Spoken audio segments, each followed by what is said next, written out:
Hello, everybody. We're back. We are under a new name, Southern Fried Paranormal Radio. Still half past dead. Still the same old style, same old stuff, just different name. So, call coming in already. We ain't even got the we haven't even got the intro out. We're live on WCJB Digital Broadcasting out of Youngstown, New York, folks. Caller, you're on the air. Hi, Roger, this is Mishka. Hey, how we doing? Good, honey, how are you? Awesome. Betsy Ann, this is my friend Mishka. Oh, so nice to meet you, Mishka. Sorry. Hi. And Mishka, this is my new co-host. This is Betsy Ann Morgan. Hi. Nice to meet you. So nice to meet you, too. How have you been? How's everyone doing? We are doing great. I was just announcing to everybody that we've changed the show name. Not the style, but the show name has changed. Because somebody decided to poke fun at me calling me Southern Fried Paranormal. And I said, I love that name. I'm going to use it. So I changed the show name to Southern Fried Paranormal Radio. Anything to do with food, I like it. Anyway, Mishka has an interesting story to talk about. We kind of touched on it a little bit. It was either this morning or last night, one or the other. I've slept a little bit since then. You're going to tell us about the episode where you were followed home, and I don't necessarily want to say possessed by something, but... Oh, I had an attachment. Okay, yeah. It was about 6 months ago. I live in California, and I traveled down to Santa Barbara. There was an apartment building. It had about 8-9 units, and it was built right on the property line of a very old cemetery there. Oh boy! And this family in the top unit was having a lot of activity. The little boy was having a lot of problems in his bedroom. Things were being moved, a lot of noise, knocking. His mother, the young girl, was getting scratched. So I went down there to do a cleansing to get rid of it, unbeknownst to me at the time that there was a cemetery. Now, I had spoke to Mitzi about it, and she had told me, there's a cemetery there. Oh, boy, okay. So I went down there, and lo and behold, there was a big cemetery. And I started to do the cleansing, and with the cleansing, I don't know, I'm sure you have to start at the bottom, at the north, and go north, east, south, west, within the building, within each room, as I'm cleansing. And it was a pretty crazy cleansing. It took a long time. It was very methodical, and there was a lot of door opening and knockings, and I got scratched a couple of times. And then after I did the inside of the building, I went outside and tried to secure and cleanse the perimeter of the building. But it wasn't working. I could still feel the spirits. I could feel the energy. Something was going on. So we had to do a little bit of history on the building. Found out that they moved some tombstones or graves Not crickets. But Sorry to interrupt you there, but there was some whispering going on when you were talking. oh, what really?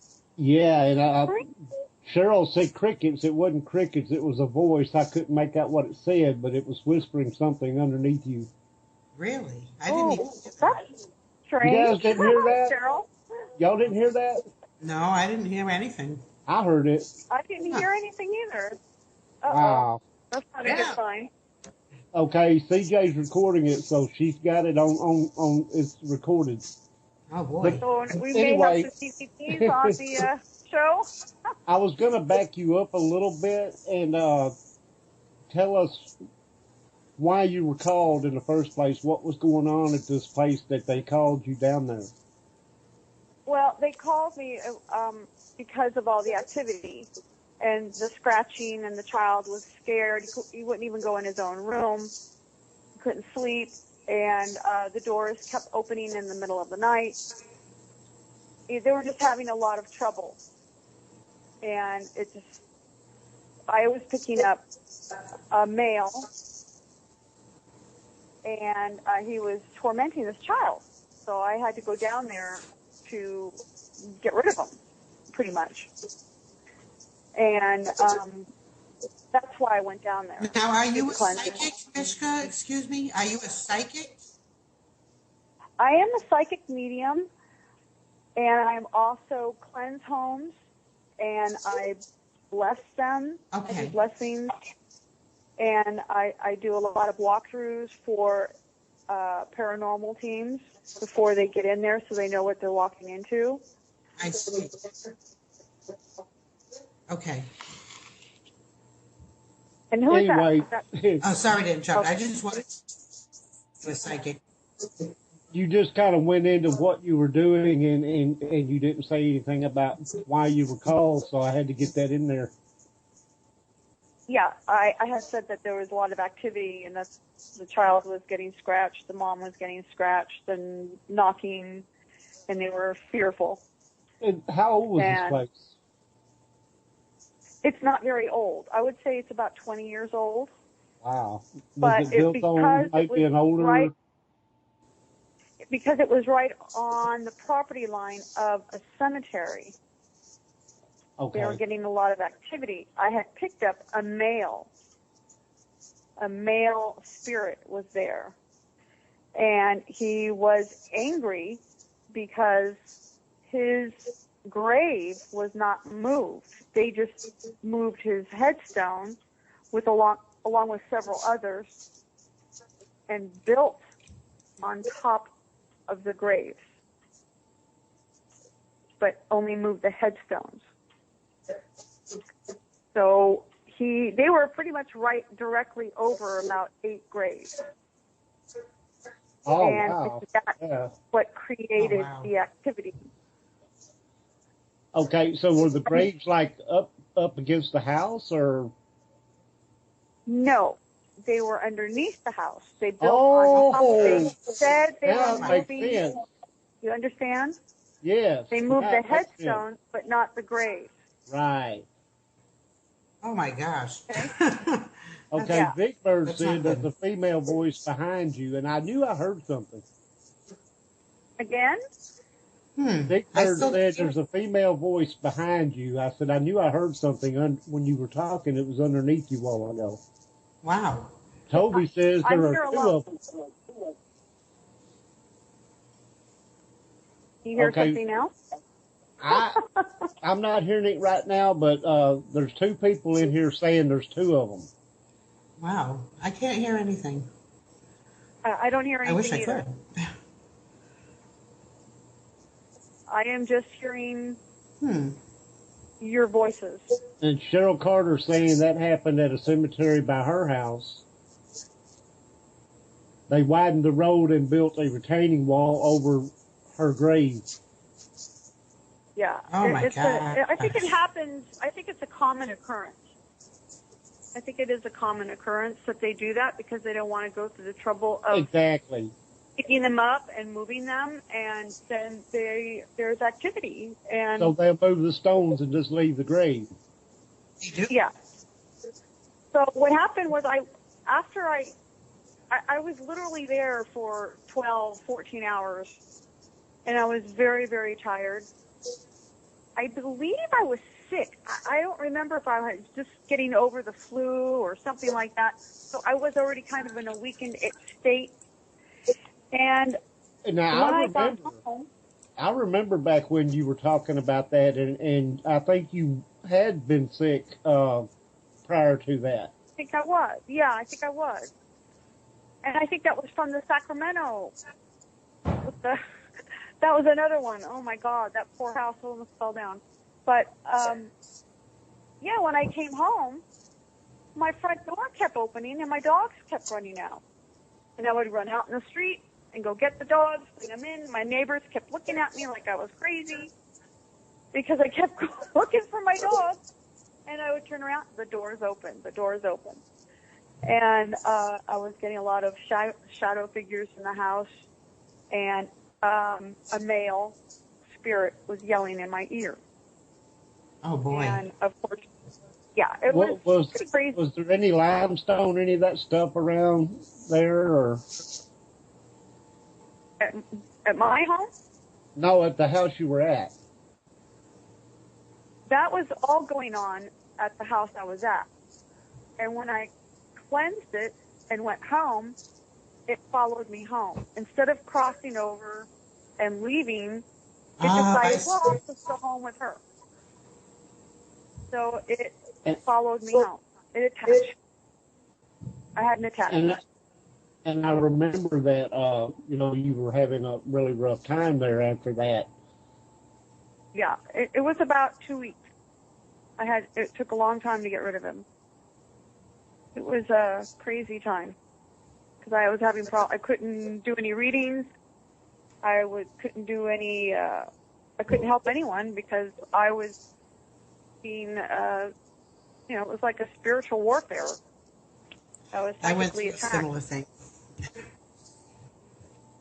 Pardon me? Yeah, mine took a couple of months to get rid of. It was horrible. Hello? Yeah, it takes a couple of weeks. I was going to church every day. I was getting blessed. Yep. Then I had another friend of mine cleansing me in my home, and yeah, it was crazy. Oh, I was like talking last week about part of the job. Sorry about that. My voice. The voice is saying, "Tell them." I don't understand, Cheryl. Toby, they're saying, "Tell them the truth." Tell them. I don't know what you're talking about. Tell them the truth. I have no clue what he's talking about. Who said that? Cheryl. Toby.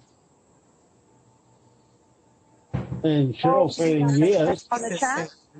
Yeah, it's saying that's what the voice is. That's what the voices behind you are saying. Oh, really? Yeah, that's what they're saying. I can't hear anything at all here. But said it's a male voice that's saying that. Oh my God, is he still here? I guess. I can't hear anything. I wish I could. Because I don't feel him. I sage my home almost every day. Huh. And I don't feel him here, but if someone's on the airwaves, and that's crazy. That's really crazy. Well, now, the voice I was hearing a while ago underneath you sounded female. I can't tell you what it said, but I did hear it. It was like a whisper.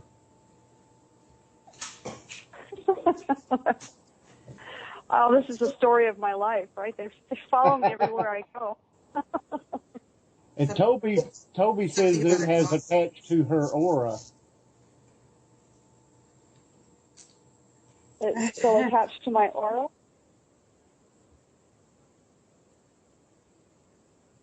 Really? Wow. Really? Okay, somebody's talking about a dog. Dogs were being let out of my house at the time. They kept letting kept opening the front door wide open, and the dogs kept running out. Okay, apparently he didn't like the dog being in there. No, apparently not. Dogs are And really they went sensitive, out. so that's why more than likely it didn't want the dog there. The dog to let you know that it was still there. Oh, I heard that. That was me. Oh. I'll take the blame for that one. It's not spiritual. Yeah, Yes, it's a Betsy, baby. that's Betsy's little one there. I was trying to be quiet. Oh, okay. Yeah, Anyway, it's very strange. that's what I think is it was wanting the dog out of the house because the dog will let you know that it's there. Exactly. And apparently, he comes to visit and tell the story. As Cheryl said that he said nobody else can hear him, so he's staying with you. Oh, okay. And then Toby said, Well, as who is long the as he female behaves, voice? he can stay. Toby said, who is the Join me female with the other- voice that he thought came from the past investigation? The one in Sacramento with the girls? I'm not sure. He just said there's a female voice that he thought came from a past investigation that you did. Well, that's very possible. Mitzi said Santa Barbara, maybe. Now I don't know what to think.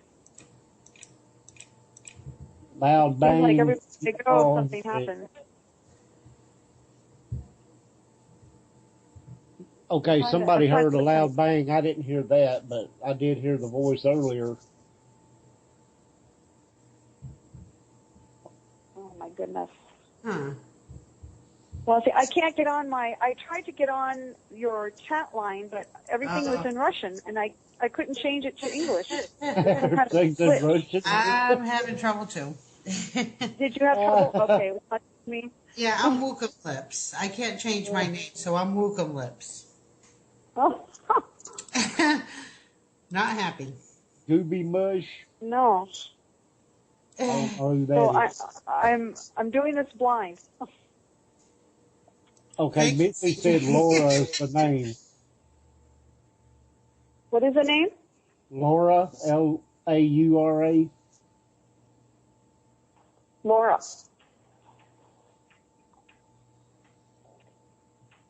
Laura from New Orleans. Toby says, have you been in surgery? I have? Yeah. That was years ago. I had my back worked on. Welcome, CD. Mustard seed, okay. Oh. Hello, mustard seed. I like that. Are there a lot of people on the chat line? I mean, I'm missing. Well- I'm missing. Yeah, we've got, I can't get on there. we've got 6 people in there right now. Oh, okay. Yeah, I everything is in Russian and I can't seem to open it up. I don't know why. Okay, Mitzi says that she was in Santa Barbara. She was with you in the cemetery. Yes, she was. She was remote viewing with me. Okay. Remote viewing. No, she's talking about the female that you have talking was with you in the cemetery. No, it was a male.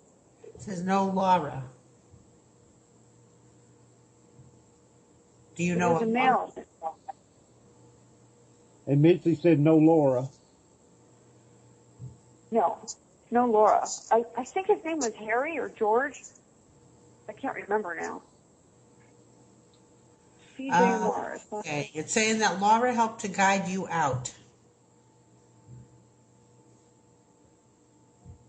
I can't. I'm trying to get online right now. See if I can.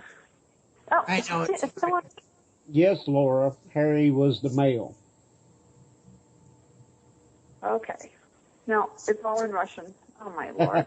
And I can't get out of it. Even when I change to USA, it still pops up Russian. It's very strange. I don't understand why it does that.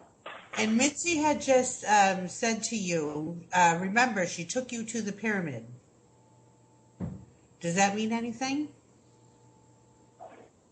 Mitzi took me to the pyramid? Mitzi, Oh, she's saying, yes, remember, that's she took you to the right. pyramid That's right. when you were young. It was where his headstone was next to it. That's where his headstone was moved. Oh, boy. Okay. Yeah, she said, Good there day. you go. Yeah, that's right. That's right. I forgot about that. Thank you, Missy. Yeah, she helped me a lot with that investigation, actually. Yeah, she was guiding me through because I was so tired, and she was on the phone with me and telling me, go here, go there, there's a fence, there's a tree, and I'm going, why am I doing this? Why am I doing this? I went, and of course, then we just, after figuring it out and looking up through history, that his grave was supposedly moved, but that's when we figured out, no, they just moved the headstone because it was next to a pyramid-looking kind of headstone, and he was right next to it. Okay, Cheryl said the man's name is Michael. Was there anything about a Michael? Oh, that's interesting. No, I don't believe so. I don't believe so. There is a Michael in my life George was the man. that passed, but I'm pretty sure it was either George or Harry. Oh, my Lord. George was the man. Yeah, well, that's what Mitzi is saying. Says George was the man. It was George, huh? Yeah. Okay, now I'm And getting he was the one that He confused. wants you to tell people how he was killed. I'm getting confused because Mitzi said George was the man, then she said no George. Yeah, He it was wants you to George. tell people how he was killed. And Yeah. But it was a gunshot. It was a gunshot. He was killed. Oh, okay. And it was not in a war. It was not in it was like a robbery gone wrong. Was it a random kind of? Yeah, I was thinking that. I'm thinking that it was a random type of thing. Yeah. Yeah. And Yeah. he was very angry about that. He was very angry. And because, it wasn't, he feels like it wasn't his time. He still had a lot to do. And he didn't even get a chance to fight it. It killed him instantly. Yeah, I got that feeling when you were talking about it. That's the first thing I thought. Yeah. Cheryl said sad. he said thank you. Oh, you're welcome, George. Yeah, it's very sad how that happens, and they try very hard to tell us, and all they want when they try to contact us, and they knock on the walls, and people think, oh my God, I'm getting haunted, they're going to hurt me, I'm scared. Most of the time, they're there, they just want recognition. Well, they want recognition, and they want people to tell what happened to them. Yes, exactly. They just want some closure. Yes. They need help crossing. Some haven't crossed. They need help crossing. Some have unfinished business, like you said. They want their story told. They want some recognition. And, it's just, they're human beings just in a different realm, in a different Toby dimension. said to also enjoy conversation. I'm sure he's got a point there, because when you pass, if you're still around, I would imagine spirits get bored just like we do. Just hanging out. Nobody to talk to. I'm sure they do. Yeah. Right. I was thinking the same thing, because I know if I passed away, I would try to get in touch with people if I was able to. If I could be around them and see them, I'd probably try to get in touch with them by making noises or footsteps or moving things. I wouldn't be there. Right. I agree. Yeah, I would too. And I'm sure they do. They try to talk. they try to move things, and then out of frustration, they'll start flickering the lights or, with their energy and try to get their attention any way they possibly can. We have Then a they start to get question in the frustrated. chat room. Mustard Seed says, is it your major objective to cross the spirits over so they can be at peace? Yes. Yes. Now, when I help a paranormal team, and they do get evidence that there is someone that has not crossed, I will help them cross and bring peace to them. And there were a couple of places that I did that were popular for the activity, and they were angry with me because I helped them cross, and I guess they were no longer. You were messing with their bread and butter, so yeah. Exactly. Yeah. So that kind of is one of my pet peeves with these paranormal shows. It's like poking the bear. Leave these poor spirits alone. They keep calling them and taping them and making money from them, but they don't help them. Right. Exactly. Well, they have now, proof that they're there, but they don't help them, and that really bothers me. That's why they're referred to as cash cows. It's true. Yes, they are. Because that's what they want. They don't want you to get rid of them. That's their money. No. That's their bread and butter. And it's so disrespectful because those people have loved ones, just like my child, my parents, and that's who they're fooling with, is someone's family. They don't, they don't realize that. Yes, that's true. How would you like it if that was your parent or loved one that they were doing that? Or your child, even, that's really hard when people try to fool with it or to mess with it or think it's funny. I don't like any of that. No, it's very sad. Actually. Okay, Mustard Seed says even after they have crossed over, they are allowed to communicate with earthly beings. What say you? Yes. Yes. There's visitation, and a lot of people, a lot of loved ones come back to their family in visitation. Doesn't mean that they did not cross. They're coming back to visit in visitation. Yeah. There is a difference. A lot of mine in, Okay, folks, I got to intervene here for a minute. We are live on WCJV Digital Broadcasting out of Youngstown, New York. Carry on. Yeah. Carry on. Yeah, I get a lot of visits through dreams. I get a lot of dream visitations, which is, I like that because... Mitzi has a question for you. Sorry to interrupt you, No, that's fine. That's fine. Okay, ask away. Mitzi? Yeah, ask away. Okay. Can she call in?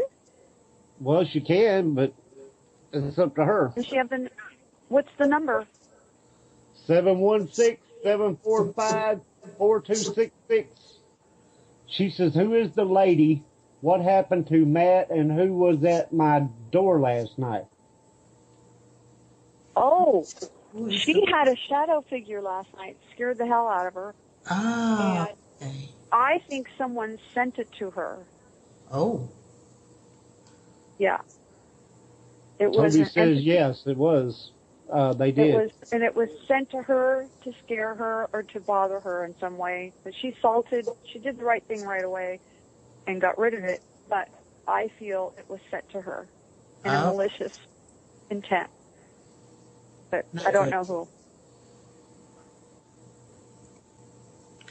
Boy, and it was somebody at her door, huh? Host. Yeah, it was at her, I believe her bedroom doorway, and it ran away. It darted back and forth, and then it ran down the hall. Mustard Seed said, upon death, do you feel that the Lord offers them an opportunity to reincarnate or stay? I'm sorry? I didn't hear all of that. He's asking, upon death, do you feel that the Lord offers them an opportunity to reincarnate or stay? Oh, gosh. I don't know about that one. I think that depends on your belief system, I would think. I don't. Well, I believe that time is very fluid behind the veil, and I believe that it's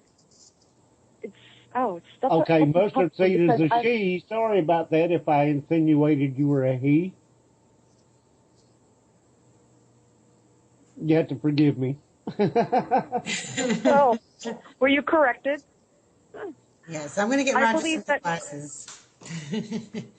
because we do incarnate. We do have past lives. We have several past lives, and they do come back. It's just the time. I have no idea how long it takes to come back. I think some people come back immediately. Some take 20, 30, 40, 100 years to come back. Right, I agree. That's a question I could never answer. It's the age of the soul. Pardon me? Mitzi said it has to do with the age of the soul. Oh, perhaps. I don't know. Maybe, yeah.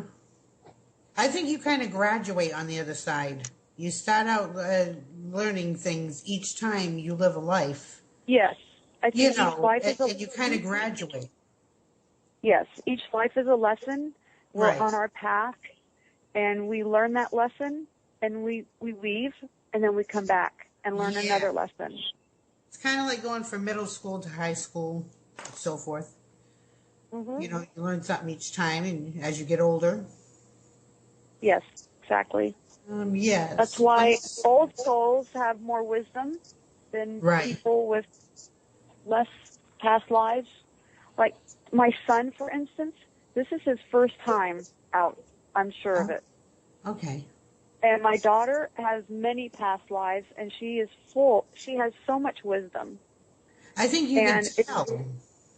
Yes, and it's because she's had several past lives. Right. So you can tell by the person, the way they are. You know how some people they don't get it? Yep. They it's just true. new everything. And I think that's the situation with my son. This is his first time, and everything's very difficult for him, and he does everything the hard way. Yeah. Whereas my daughter, it's like she's done it before. She knows. Okay, Mustard Seed says, why do you think some children have past life memories? Oh, I think children are open to a lot of things. Actually, they are. They're more sensitive.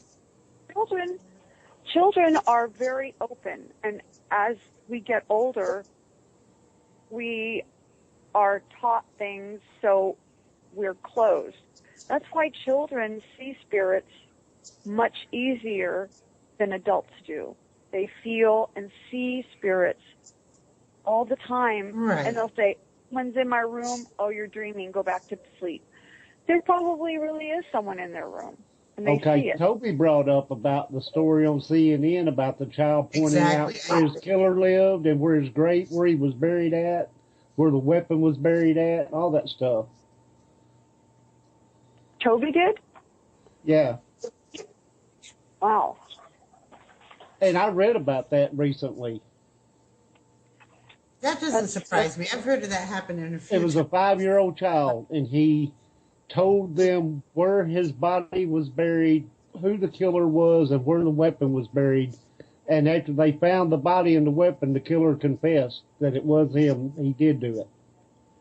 Yeah, that's happened a number of times.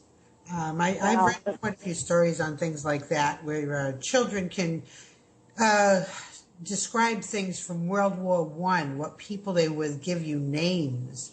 Yes. And there's no way for a 4 or 5-year-old to know those things. I'm sorry. Mitzi said General Patton knew all his past lives and the lay of the land. Yes, he did. It was weird. Well, that's why he was such a top general, I would think. Well, yeah, that's why he was so good in combat, because he had been in combat in past lives. Yeah. Yes. I agree with that. Yeah. Very interesting, isn't it? Toby wants to know who Dan is. Dan? Dan, D-A-N. I know someone. Toby? close to you, Dan. There is Toby? a Dan in Toby's past this life. Yeah, I'm very close to a Dan who passed away also. There is a in Toby's life from when he was younger. Oh, I see. I see.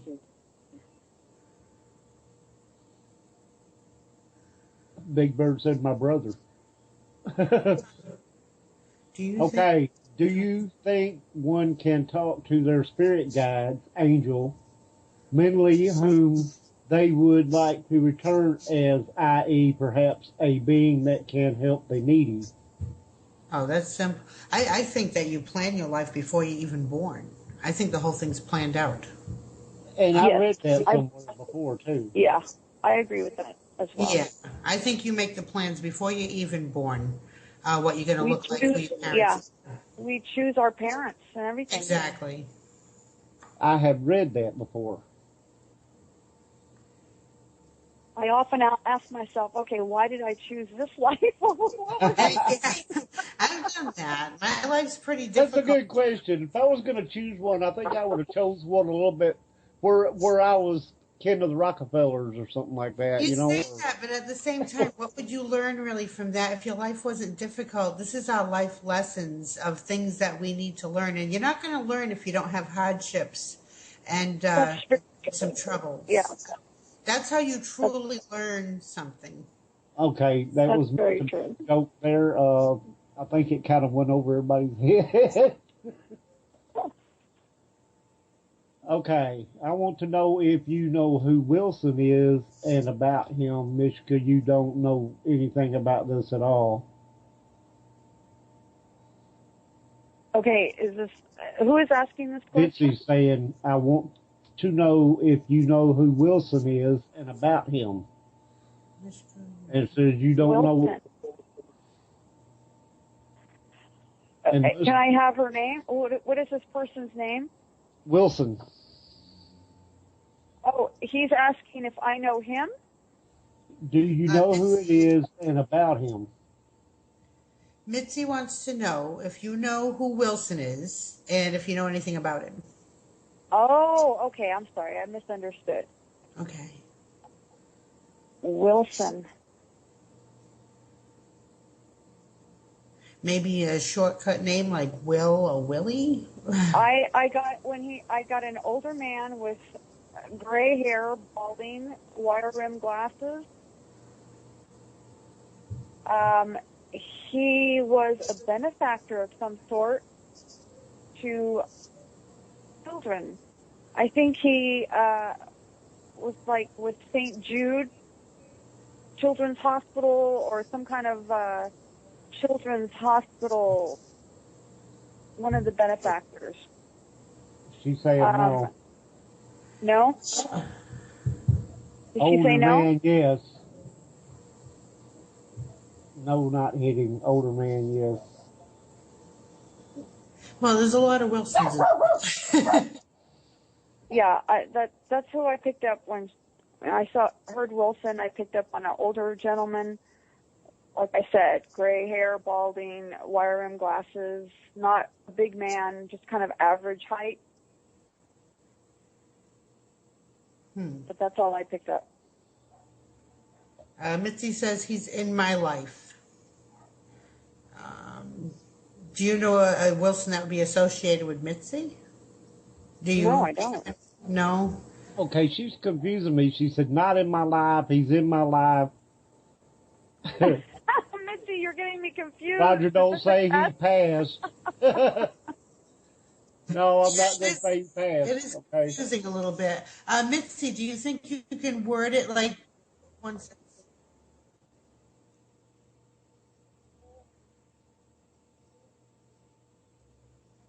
Big Bird said, I'm confused too. Yeah. Okay, he's not in my life any longer. He's passed, and he was very, very close to her. All I got was the older man. Toby who I said father.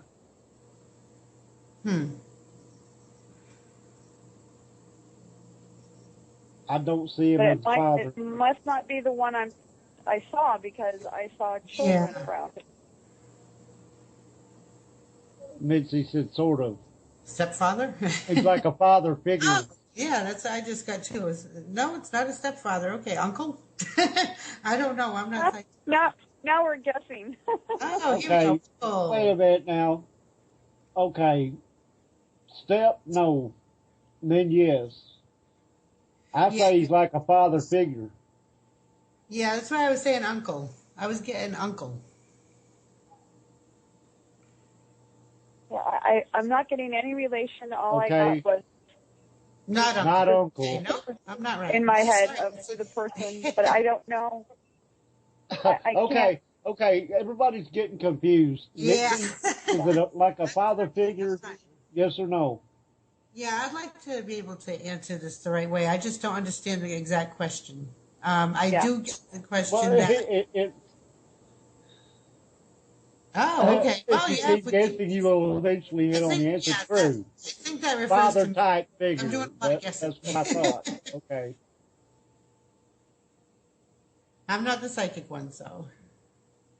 Think she got us all lost and confused. Oh, okay. What 1 second? So a male that has really been a person you looked up to and concerned a father. Consider a... Godfather. Okay. Grandfather. Grandfather. Okay. Now we're getting somewhere. Okay, grandfather. All right. There you go.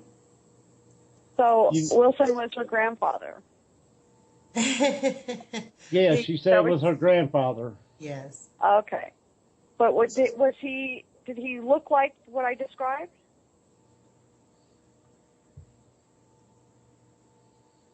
Yes. No. Okay. She said yes, then she said no. What? Yes and no?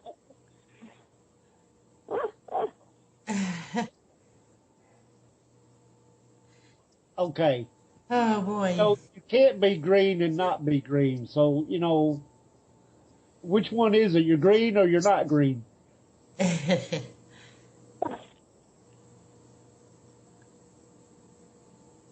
Next.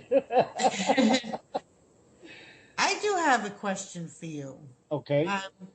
I need to know if, do you pick up anybody that's around me? And I haven't told anybody any kind of details or anything, but I just want to know if you see anybody that's around me. When you said that, I picked up an elderly woman. Oh, okay. Gray hair, of course. And I see this woman.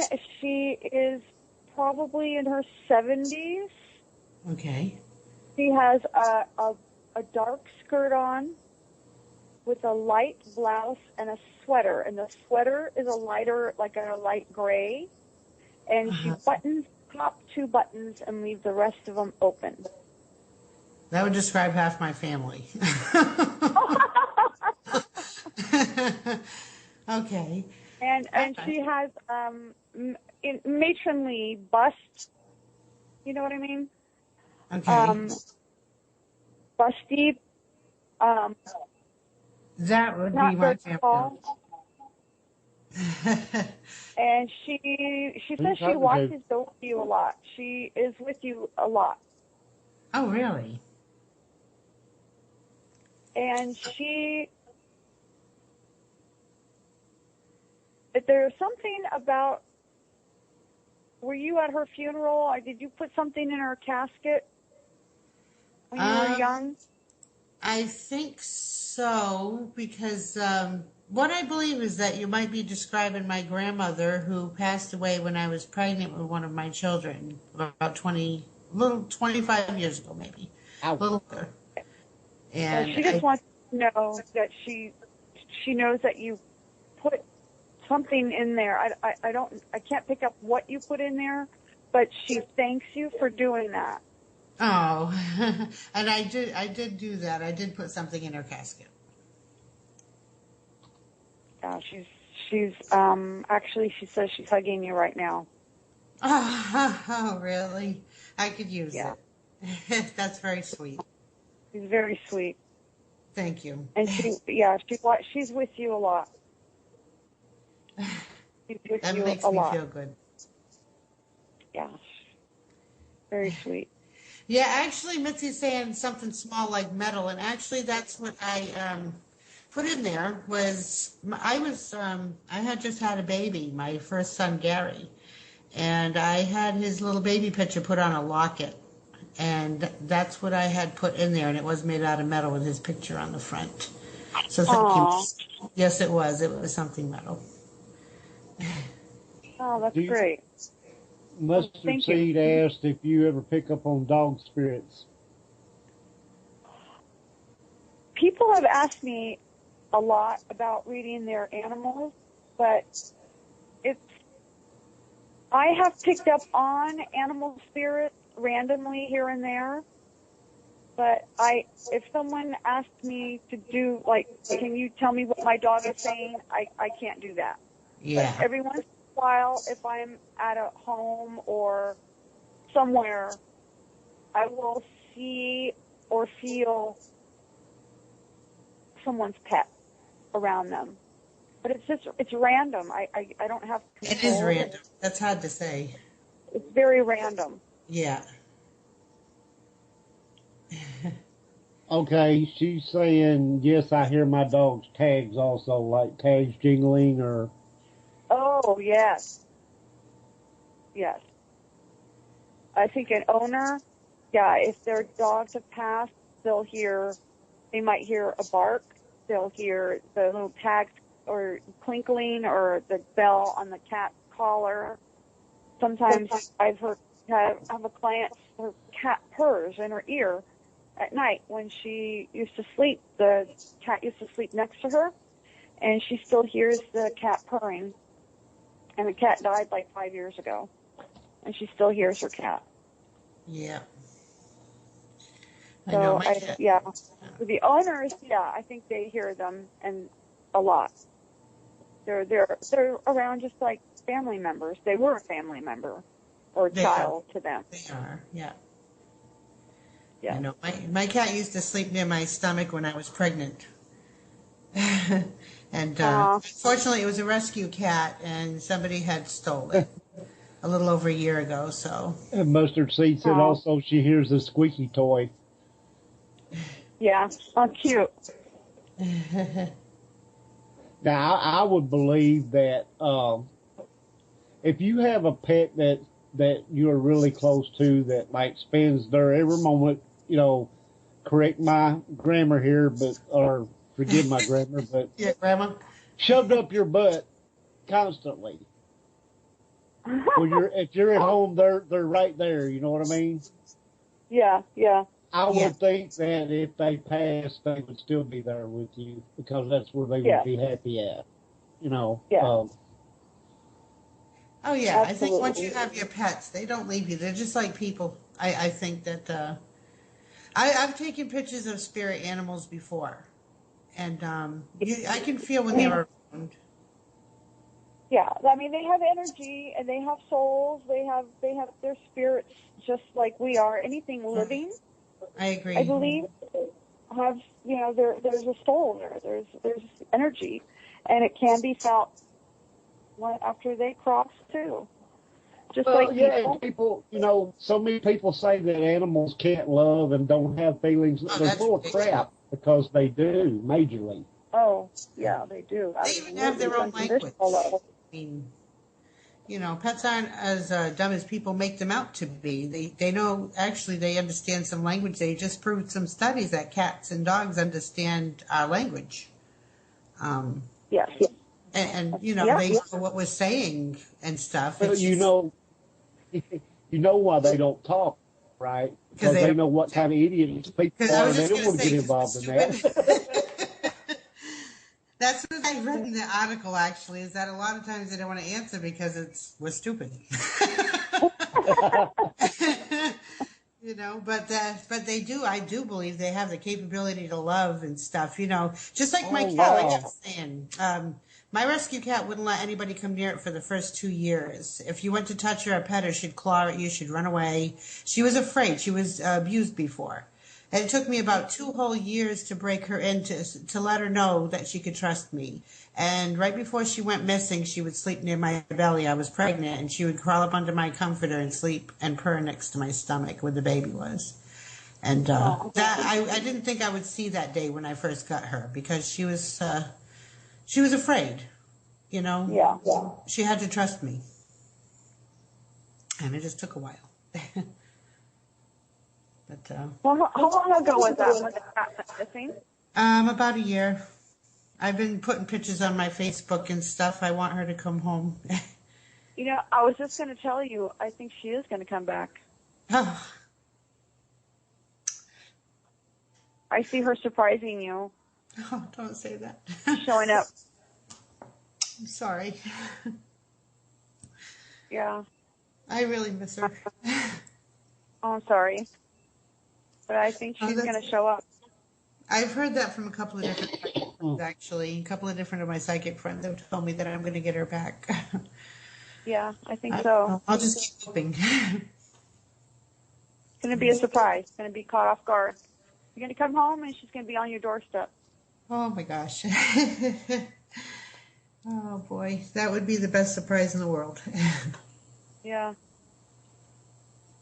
Well, I've heard it's happened before. Yeah, she actually went missing a couple of times where people let her out of the house on purpose that didn't like her. And this last time somebody had stolen her from me and taken her out of the house when I wasn't home. Oh. So I came home for a doctor's appointment and she was gone. And She'll get out. She'll come home. you just made me very happy, even just hearing that. Oh, good. I'm Thank glad. you so much. Yes, Mitzi, it does hurt. Yeah. It's sad, but it'll be okay. She's going to come back. Oh boy, it's funny. This world is full of a lot of hurt, but I try to. I'm a positive thinker. I try to always think positive. I encourage others to think positive, even when things aren't good. That's when you need to think the most positive, is when things go bad. That's very true. It is very true, because you can either let it eat you up, or you can try to help others by what you're going through. So a couple of my psychic friends have found her before. My friend was living in Greece, actually, and she had no idea of my landscape, but she described what color fence I should look behind and where she was and what I should do to have her come out. And after 3 days, I did exactly what she said, and my cat was right where she said it was during a blizzard. So I do. Wow. Yes, I know. I do believe. Oh, that's my dog. Sorry. Hey. Oh boy. Coming February. Oh, it's the Somebody mailman. has it in the house. You know, that's interesting, Mitzi, that you say that it will come around in February and somebody has it in the house, because I've had, I think, 2 different psychic friends of mine say that a woman with dark hair had taken it in, and it's indoors. That Yeah, she's inside. She can't get out. She's like an inside cat right now. She's being well taken care of. That's what they told me too, is that she's well taken care of. Yeah, but she will get out. She will get out, and she'll find her way home. Oh my gosh, great news! Thank you very much. I mean, she's not on the roadway run over or anything like that. She's alive. Thank God. Oh, that's terrific. Well, I think this year is going to be a very good one coming in. I think 2015 is going to be a good one. It's been very hard for the last 2 years. I had lost my fiance 2 years ago. Oh. And his birthday is tomorrow, actually. He passed away November 29th. So. Sorry to hear that. So I think it's going to be a very good year coming up. I'm starting to step out of my grief, and I'm getting all the signs that I needed that he's doing well. Who is Tom? Tommy's my son. Tommy is your son. Oh, yes. Okay. Okay, Cheryl, Mitzi, and everybody sending their sympathies your way. That's very sweet, Mitzi. Thank you so much. Someone's talking about Tom. I'm trying to figure out. I'm having a problem, actually. A few problems with one of my sons right now named Tommy. I'm worried about him. I'll put it that way. She said you're welcome. Okay. All right. Okay, it might be your fiance. It's because when you started talking about your fiance, I kept hearing Tommy. Yeah, that's he was actually very close with my son. Were they very close? Okay, he's with him a lot, and he's trying to guide him. And your son, maybe you want to. I don't know if you want to talk about it on air, but. I don't mind. I mean, we all have things to deal with. Maybe I'll help somebody by it. Yeah, he's hanging around with the wrong crowd. I'm sure you know that. Yes, he is. And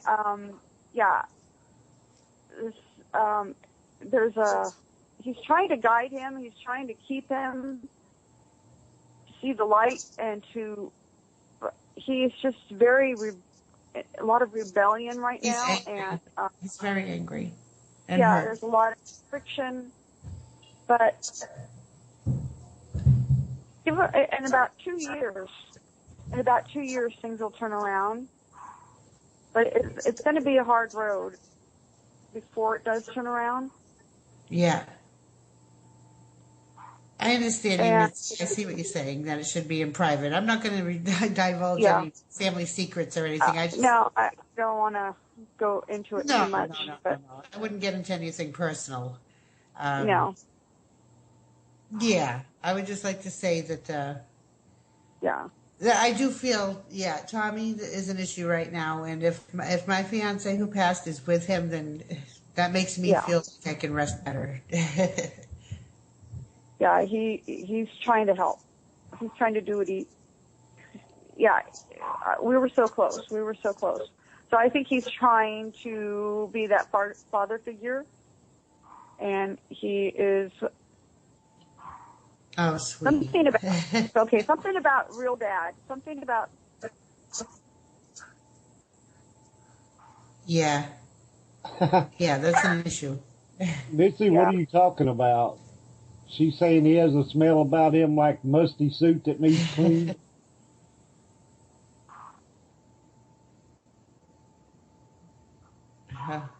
Who would that be?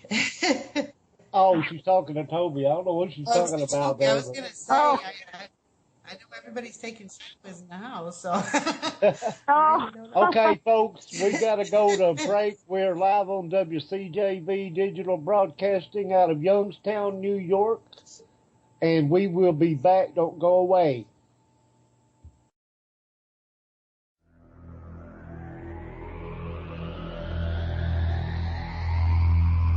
You are listening to WCJV Digital Broadcasting, Youngstown, New York.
We are back, and tell us about your experience. You were just fixing to tell me about.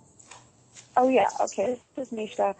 And I was about to tell you a story about a young boy, 17 years old, in Louisiana that drowned. It was during the summer, and they were looking for him. So, the whole school and the community.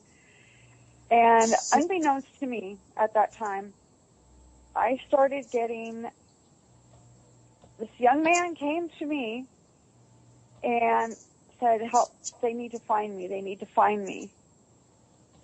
And I'm going, oh, my Lord, who is this? I was taken by surprise. I didn't know who this kid was. Right. His name was Tristan. And I had to get on various websites. And in Louisiana, I had to look up, I found it in the news. Excuse me, my dogs are barking. And I found, they're looking for this boy. So I got a hold of the local police department, told them he is down the shore a little bit, and he's there.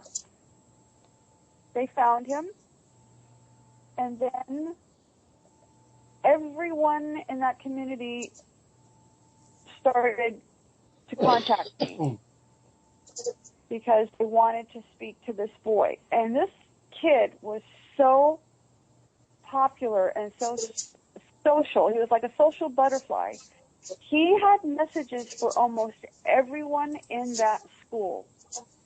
It was amazing. Oh. And he wanted to make sure, this was so cute, that he wanted them to celebrate his birthday, which I think is pretty soon, if I remember correctly. It was around Christmas time, because he didn't want to miss his 18th birthday. Ah. It was amazing. He had messages for his friends, for his family, and I don't know how he found me. He just said, please tell them where I am, and contact so-and-so. I mean, I had names, and before you know it, it was like, it went viral. The whole town contacting me, and what does Chasten have to say? What is, and this kid had regular conversations. It was a conversation. I was like a translator. Right. I've never had an experience so strong as this child. He was so strong. Some kids do come through amazing strong. to me. Yeah, it was like a conversation. Well, I had translating. I had something similar, and kids do come through strong. I had gone to my daughter's concert at her school, and during this concert in the cafeteria, they had an art show going on. So they had all the high school kids' pictures up on the walls, and they wanted you to vote on them. And I just saw this picture. It's an amazing drawing of a ship that's being tossed in the ocean, and the ocean waves are made out of fingers where it's grabbing the boat. Now, it was a very deep picture. It's something Pink Floyd-like. And I just kept going back to this. And finally I spoke with the art teacher that was putting it on, and I said, after about 6 or 7 times going back to this one picture, I said, I can't stop looking at it. And she said, it's amazing, isn't it? And I said, I can't stop looking at it. Something about this picture. And she said, this girl died 3 weeks ago. And yeah, she said, she wanted her picture to be there right up in front. But it was actually not eye level. It was up above. But I just could not stop going back to this picture. And she said, yeah, it was a big thing here in town. This girl passed away 3 weeks ago. And I didn't live in town. I had my daughter driven to school from a different town, so I didn't get the news. But I thought that was pretty amazing that I just couldn't stop going back to this picture. And I feel like this girl just wanted to be heard. She loved her art, and she drew the most amazing picture. She should have won number 1. So that's pretty amazing how kids can leave you on, especially children. I think they come strong as adults do. Yeah, they're very strong. I know it. They are. Yeah. They're much easier to hear and easier to translate. I think children and teenagers are much more emotional too, along the lines of poltergeists and things. That's why they happen mostly to teenagers and younger people. Their energy and emotions are so strong and they're so vulnerable that I think that they're like magnets to spirits because they're just, I think it's their emotion that draws it in. And the more emotion you send out, the vibes you send out is what you get back. Yes, absolutely. Yeah. That's very true. Yeah. Very sad, very true. It is. But I think, like I was saying before, that we choose our lives before we're born. I think some kids are picked to not live long lives. Sometimes your life sets a bigger statement when you pass away when you're younger, like babies that pass away or young children. People remember that for years and years and years. They might forget about some of the older ones and not think of that. But when you hear of a child or a teenager passing away, that stays with you your whole life because it's so traumatic. You know, make a bigger statement sometimes. Yeah. Well, someone once asked me, why would a baby passing away, what lesson is that? Right. Or if you die at birth, what is the lesson? And I obviously, I'm not God or supreme being to say, but there is somewhere in there that soul needed to learn that lesson, had to experience that occurrence. They had to, because that was the sort of lesson. Well, because when we hurt and we're mourning and feeling emotional ourselves, that's when we are best able to help other people from our situation. People that might not know how to handle it will think of us and what we've been through, and their time won't be as hard because of us. So sometimes some of us that have been hurt very badly in our life are really like a cushion to other people. We're really healers. The more you heal other people and help other people, the more you get it back yourself. That's it. Yeah, that's exactly it. You know, that's what I believe. And that's very true. Yeah, I mean, and I agree with you. It's about imaginary friends. Brings a lot of people together, and the people around that child or in the family, they're learning that lesson. Whatever they were supposed to learn. Right. As you say, you end up sharing and helping each other and bringing people together. And there was a reason for that to happen, so these other people can come back together, lost families come together, whatever it could be, whatever the reason was for that death. Right. Well, that's what I was thinking, that, maybe the child is passed away because that was the lesson that we had to show maybe other people. We'd help 10 people from our situation, or more. You never know how many people you're helping. Yes. Even though it's hard to grieve. Grieving is a very hard thing because some people shut you out and can't relate to you and just want you to get over it. And but some people really. I know just from the things I've gone through, I've helped quite a number of people spiritually. Talking about heaven, that it's nothing to be afraid of. We're the same soul. We're just going into a different form. You can still communicate. Our lives are just going to be different. They're not gone. They're not separate from us. They didn't separate. They're still here. They're just different. And we're going to be there too. And they'll be able to show us. So that opens up a whole new thing. Oh, it must be here. A lot of people are talking about black-eyed children. Yeah. Where do we go with that? Help. Oh, my gosh. I don't want to talk about it. No, not black eyes. No, not black eyes, no eyes. Yeah, that too. Yeah. Black holes where eyes should be. What do you think they are? What do you think black-eyed children are? I have been questions several times, and I honestly, I've never seen them for myself, so I don't know. I can't answer that question. I have no idea what they are or who they are. Yeah, I don't either. Some people think they're alien type of beings. Some people think they're from the devil. I've heard so many different answers for that. Okay, the question was in the chat room from Cheryl, and this is involving our giveaway, okay? Okay, all right. Ah, okay. Yes, and she was asking what was the weirdest information or folklore you have ever heard about a public location before your investigation. Well, what is she asking? I don't understand. Okay, she's wanting to know basically, you know, like sometimes you'll research a place before you go investigate. Okay. Okay, she's saying what was the weirdest information that you have received about an investigation place before you actually did the investigation. Oh. Like hearing something weird about a place and then going to check it out? Okay.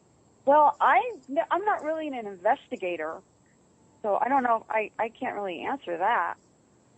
I don't investigate like Cheryl does.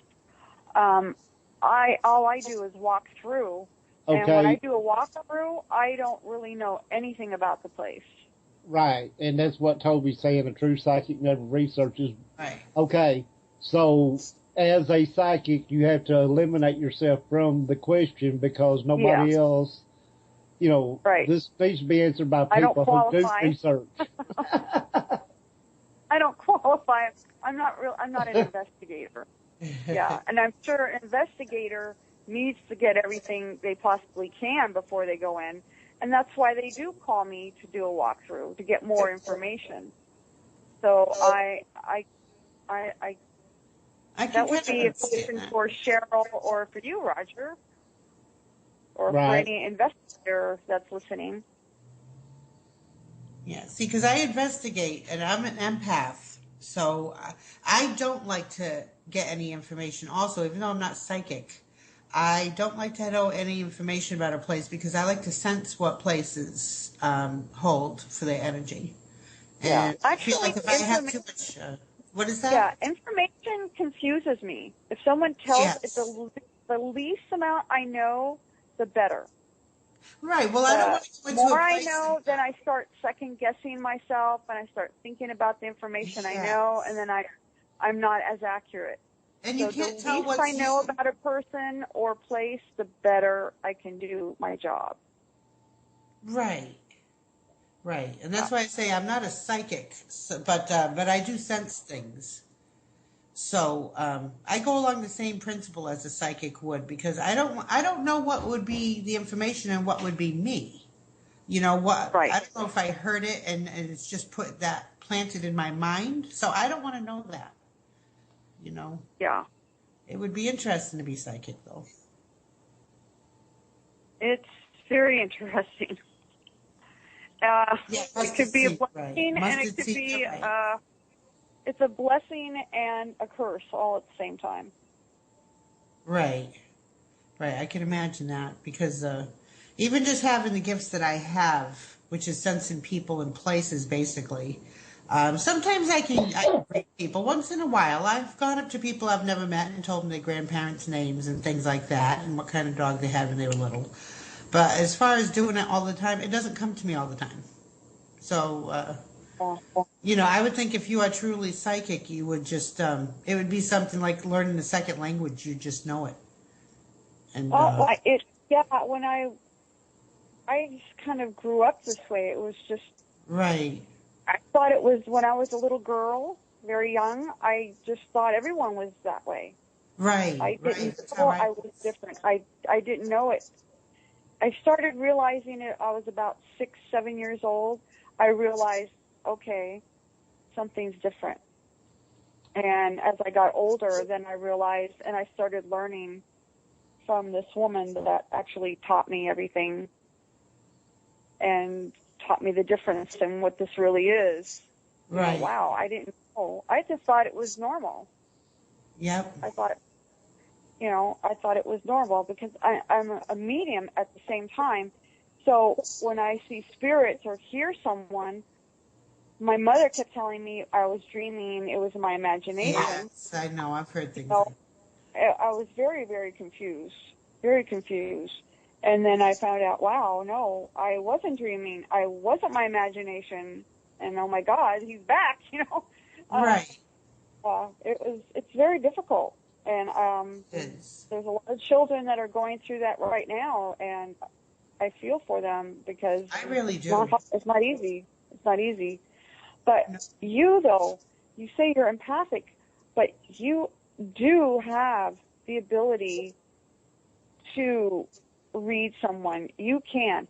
You just need to meditate more, open your mind more, and listen to that.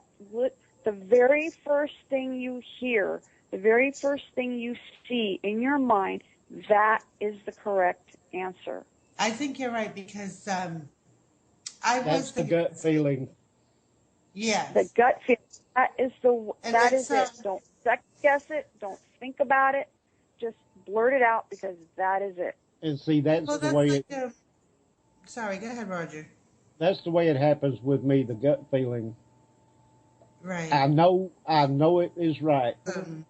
I know it's right when I get that feeling. I know it's right. I don't have to have nobody tell me it's right. I know it's right. Yeah. So I think even with directions, even on investigation. Yeah, you can feel it. Yeah, because I've found graves that I didn't know where the people were at all, and I've asked the spirits to help me find them, and I found them.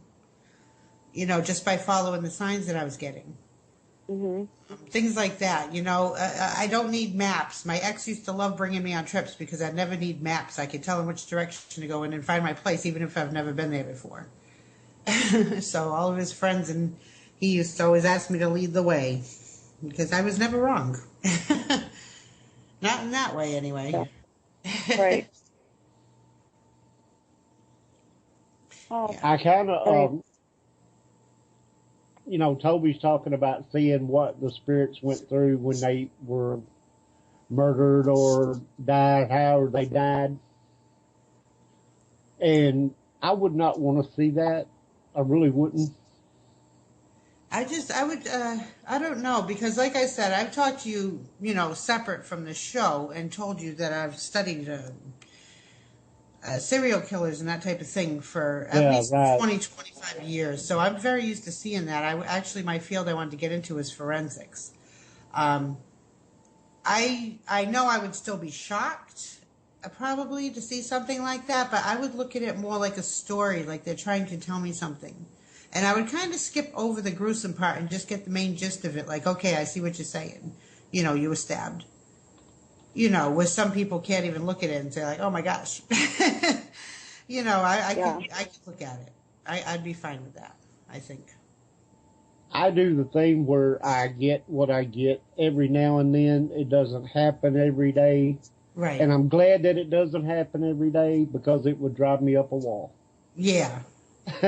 I mean, but when it does happen, I know, like I said, I know it's right. I don't have to have nobody tell me. Yeah. Mm-hmm. Yeah. Yeah, you just have to have confidence in what you're saying. Because, many times someone will say, no, I don't know that person, or no, I don't know that person now. I just think about it. Yeah. Think about it, because it will come to you in a few days after you just keep an open mind, because eventually, that's right, I forgot about that. Yes, and then that happens. You're right. It always happens, every time. And what's funny, too, is because I can tell when somebody is BSing me. I can tell when people are lying to me and that type of thing, or making up the story, because I help a lot of people. I try to, and Roger knows that. There's a few people in my Facebook group, Heineken's Closet, that come in, and they feel they're dealing with demons and things like that, and, Yeah. But I find a lot of the times, I'd say at least 40% of the times, the story is so exaggerated Yeah. I don't want to say that I don't believe them, but I get the feeling as soon as they start talking to me. You know, and how do you tell somebody, you know, I know what you mean. you're full of crap? Yeah. I know it. Yeah. You know, You have to weed them. that's the difficult part for me because a lot of the things can be explained. I'd say 75% plus. Well, to coin a phrase, a lot of times when I start reading some of these things that they're saying, Yeah. the old adage comes to mind, I smell a rat. Yes. And, you know, some people want attention or that type of thing. I don't know what the reason they're doing it for, but I truly want to help people, and I'll direct them in the right direction to the correct demonologist or the correct priest, whatever. But I have to know that they're telling the truth, you know, and I can sense when they're not. And that's very hard on me. It's very hard on me because they're so dramatic. And, you know, and everybody's watching. Usually are. Yeah. Yeah, and a lot of people are attention seekers. They, you know, they just, for one reason they might be lonely or something. I don't know the reason they do it, but because they're lonely, just like you said, and they just want someone to some attention. I know, and I feel bad, but they're not getting. You know, they're taking me away from people that truly do need the help. And that's in a way, they do need help because some of them are delusional or schizophrenic. Right. You know. And it's very difficult to kind of weed them out, but at the same time, they need help as well. Right. Yes. But but I don't want to give them the wrong kind of. You know, that's the thing. Because some things, it could even be a mental issue, or it could be, you know, something else. And how do you tell somebody that? Especially when you have a whole group of people giving them sympathy, and you don't want to be the bad guy and say, like, you know, don't believe them. You know, and then everybody hates you or something.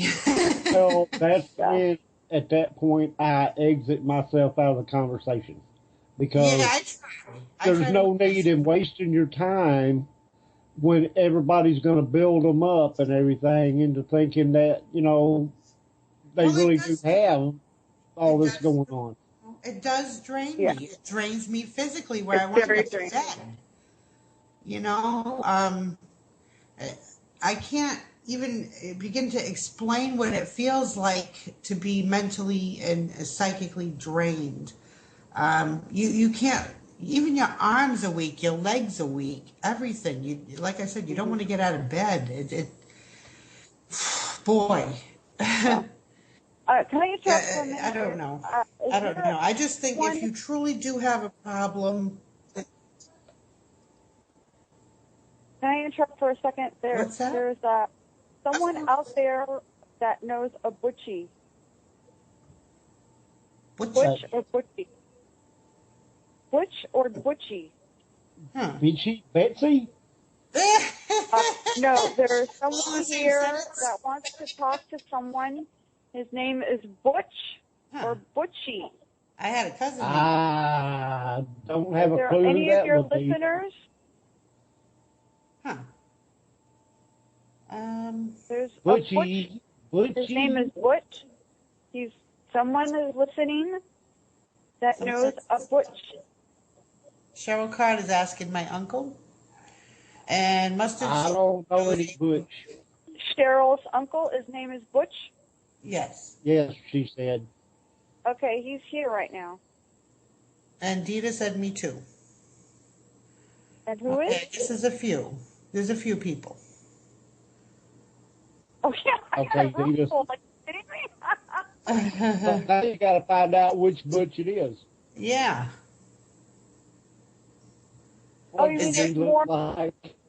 Okay, I'll describe him, okay? Okay. He's showing me he's around 45, 50, good shape, worked out. Works out. Bald or shaved his head, I'm not sure. Good-looking man. His death was very sudden. He's holding his chest. I think he had a heart attack. Huh. But he was in very good health. It was kind of a shocker. And his name is Butch. See, this sounds exactly like my fiance, except that he was Bobby. His name is Bobby. So it's not the same person. But that So is description. that Cheryl? Cheryl, does that describe him? Cheryl? Mustard Seed's asking, was he short or tall? It's hard to tell. I don't know. I would say average height. He is The with height, Ed. I can't tell. Is he with Ed? Yeah, Cheryl's asking if he's with Ed. And Toby thinks so it sounds like somebody who is a great friend to his family. Dita said it's not her Butch. Okay.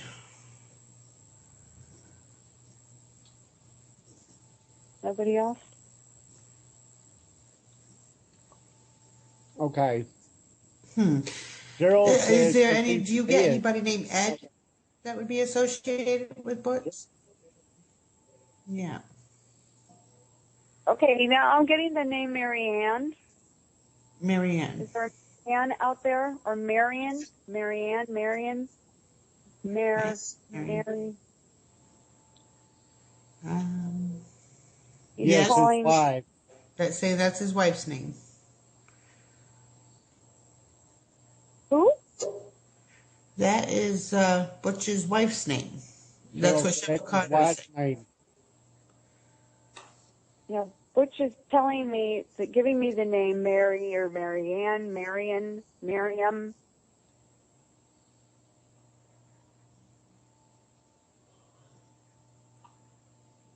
I don't know if that's the person Marianne. he's She contact. said Mary Ann. Said for Mary and Ann, like Mary Ann. Marianne or Miriam, I'm not sure.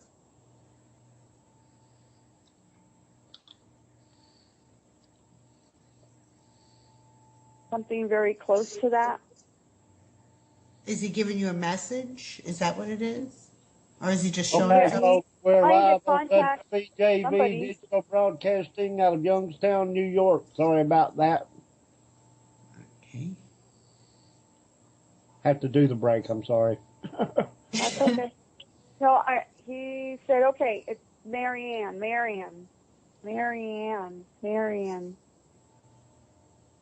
PC dying. Night all. Great show. Thanks, man. He's got his hands on Bye. his hips. He's getting very upset because He's I can't getting find very this person. Oh boy. Yeah, my PC's not working good either. I feel for you, Mitzi. Oh, I've been having trouble all night long.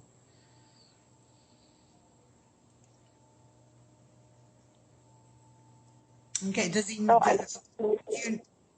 Do you know what he's upset about? Do you have any indication? because the person's not speaking up. Okay. The person's not speaking up. I don't know. Cheryl says, what does her uncle want? What does he want? Whose uncle? I guess that would be her uncle, the Butch, is her uncle. Oh, Cheryl. Yeah, Cheryl Carter. Is this her uncle? Yes. Well, she said her uncle's name was Butch and his wife's name was Mary Ann. Oh. Right. Well, Yes. then maybe that's the guy. Hello. Yeah. Oh, okay. I thought he was calling out to Marianne. Didn't realize that was his last name. Yeah. Oh, my goodness. Okay. All right, now I've got it. All right, hold on. Okay, yeah, he says, okay, duh. All right. Well, she's saying, yeah, that's... You said, oh, my God. Now he just wanted to be recognized, and that Cheryl.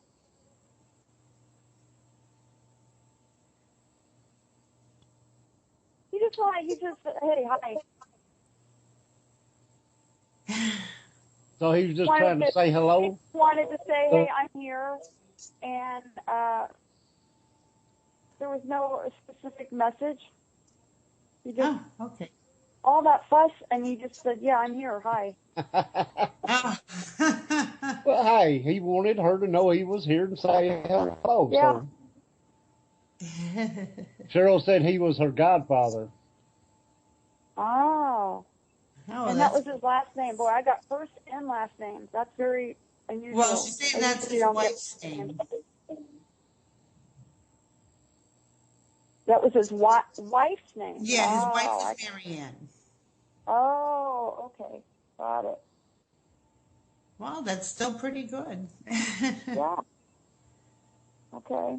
Hey, it's nice of Butch to come by and say hello. Right. He just came by to say hello. Yeah, Cheryl wants to know if he is with Ed. Would you know if he is with Ed?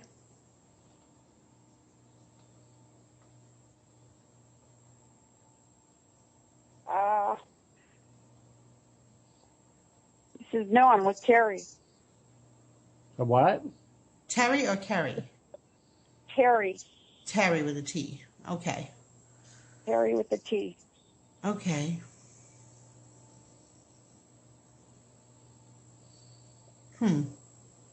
See, because you're naming people that are in my family too, except that they weren't all in one family. They're in different families, but I do have all those names in my family. Oh, I wonder if I'm picking up the wrong person. I don't know. Sometimes that happens. I don't know, but it sounds more like you are talking with Cheryl, I would think, because that's pretty head on, that to be a husband and wife name. So Yeah. yeah, I would think that would be for Cheryl. Yeah. I don't know who Terry is, though. Oh, okay. Terry is an old buddy, army buddy. Terry's an old army buddy. Oh, that's interesting. I thought it was a woman. It's a man. I did too. I got the impression it was a woman. Yeah, I did too. This was Terry. I don't know who Ed is. He won't even acknowledge Ed.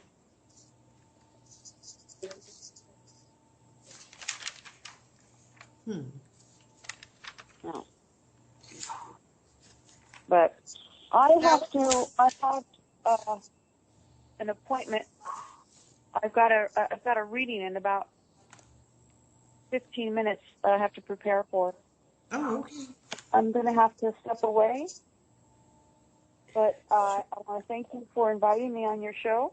We are so glad you came by and talked with us. We enjoyed it very much. So nice to meet you. Thank you. It was lovely meeting you. Oh, thank you. And I wish you luck. I hope you have a good reading. Everything is uplifting and not anything downhearted there, but no. Dita said thank you for being here. Sure. And if anybody needs to contact me, you can get me on Facebook, Mishka Zon, Psychic Medium. That's my website, or through Mitzi's website, or her Facebook as ESP, Earthbound Spirits. I'm on either one, and we do free readings every once in a while, so pop by.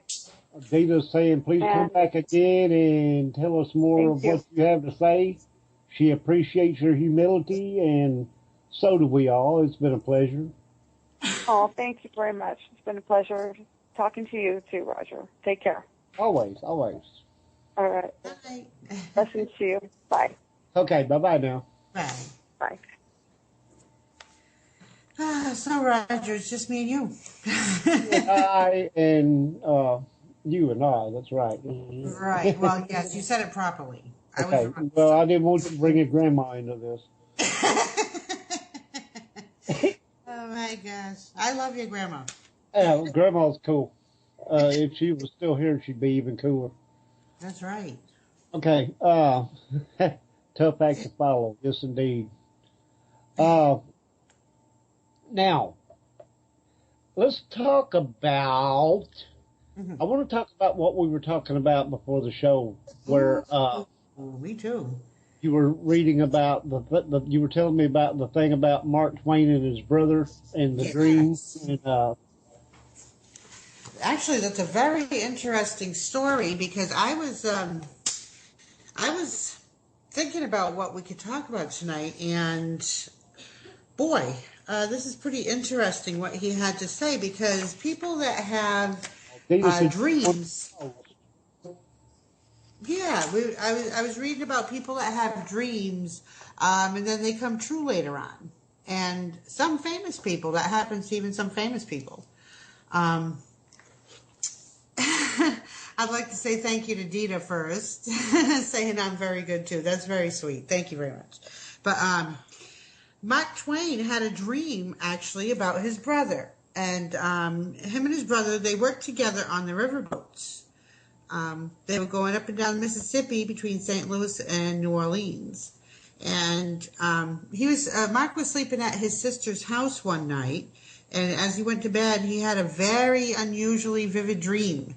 Now, you can tell the difference between dreams that are just normal dreams and when they're visitations. They're a whole different thing, because I can't even describe it. I've had these type of dreams before where I've had meetings with people in my dreams. Like I said earlier tonight, I get visitations a lot through my dreams, and you can tell they're not just average dreams. And they're crazy when it happens like that. Real. You could feel they're real. You could smell smells. You could, I just can't describe it, but I'm not sure. Toby's saying deja vu. Is it? No, well, it's not really a deja vu thing. Not really, but kind of similar. Lines. Yeah.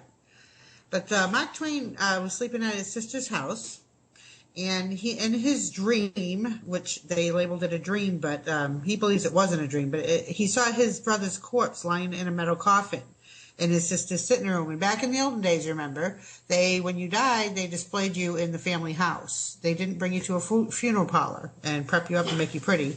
They put you right there in the living room, and family used to come by, and they'd bring meals or food or that type of thing for the family.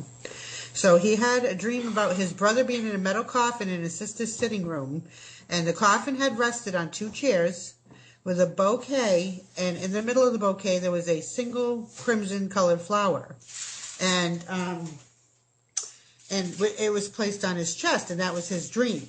And a few weeks later, let me see, Mark Twain and his brother were together in New Orleans, but they took 2 different boats back to head towards St. Louis. And in the meantime, Henry's trip was on a boat called the Pennsylvania.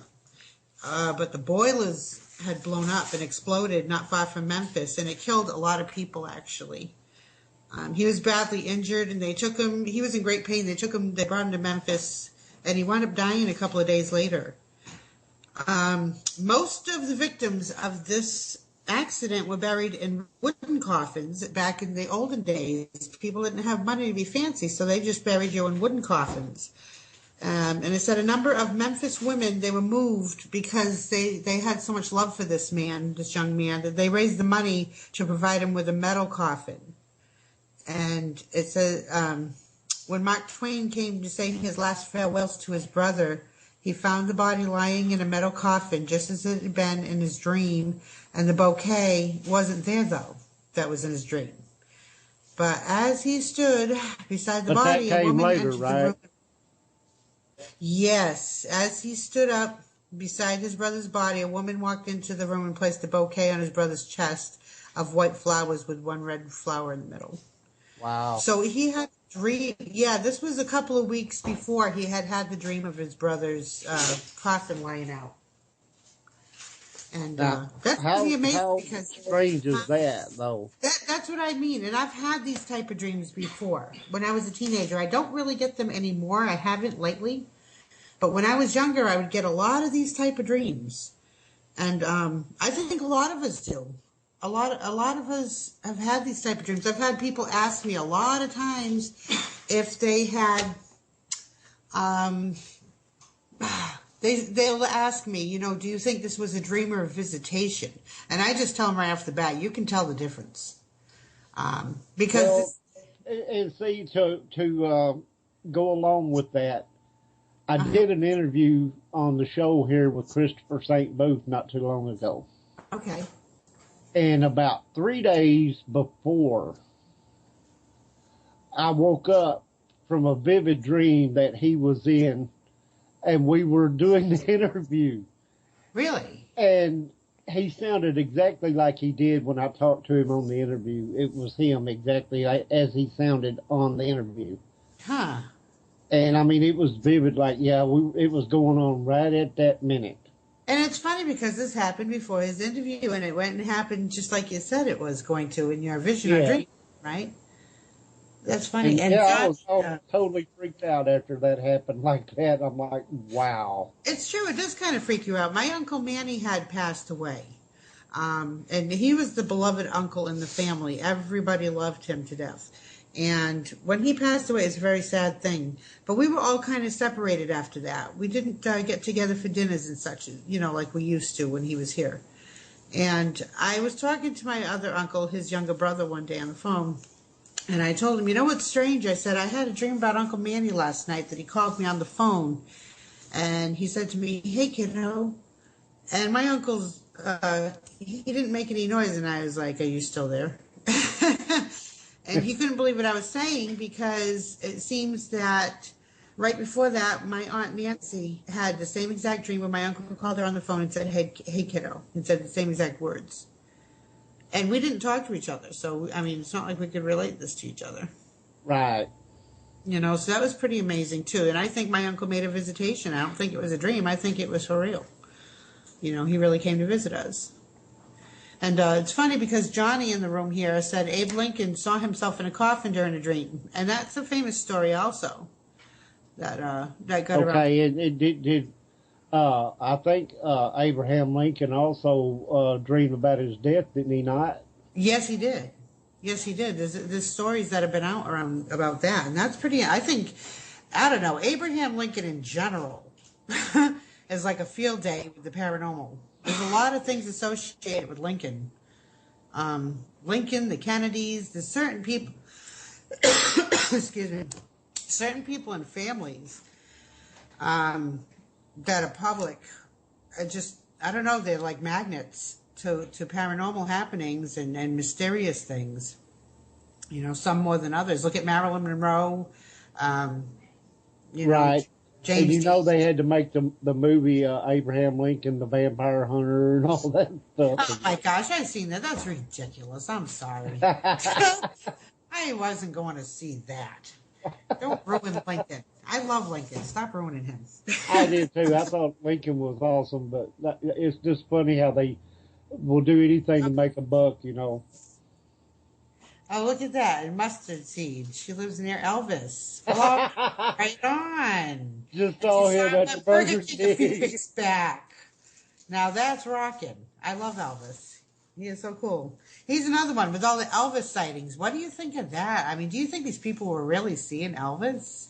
Well, there's so many lookalikes for one thing. Behind the tree, so. There's so many lookalikes for one thing. Everybody was dressing up like Elvis for a while there. So I mean, it could have been an impersonator. You never know. Well, but I thought that joke was so funny when the two hunters were out and the guy went to use the bathroom or something. He walked behind a tree and he said, Elvis has been here. He said, what do you mean? He said, I found some Elvis droppings behind a tree over here. Yeah, it's true. Everybody was seeing Elvis for a while there. I would say in the early 80s especially. Oh my gosh, you get all these magazines with Elvis sightings. It was nuts. But at the same time, how are you supposed to know if he really was making visits? Especially around Graceland or Memphis. That was somebody, Elvis does. Mustard Seed is right. Elvis has a strong spirit. He really, really does. Because so many people loved and adored him. Exactly. He made such an impact on a lot of people.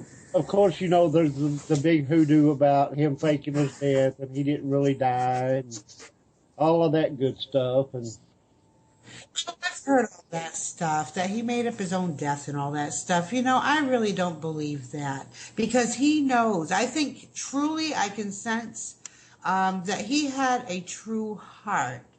He had a good heart. He wouldn't want to hurt his fans like that. So many people wept for him. So many people cried and was crushed. I don't think he would do that to people. I do agree with you. Yeah, because he was, look at how much he loved his mama. He was in the gospel. I really don't think that he would tell people he died to hurt them and just, go on living a different life. That's ridiculous. I don't think that's true. Right. Yeah. But some spirits of the celebrities are really, really strong spirits they come to. Like I was saying, Marilyn Monroe has been seen at the Hollywood hotels and everything else. And even people... Yeah. Rudolph Valentino was supposed to be seen Rudolph, yeah. at the one hotel, and who was the other guy?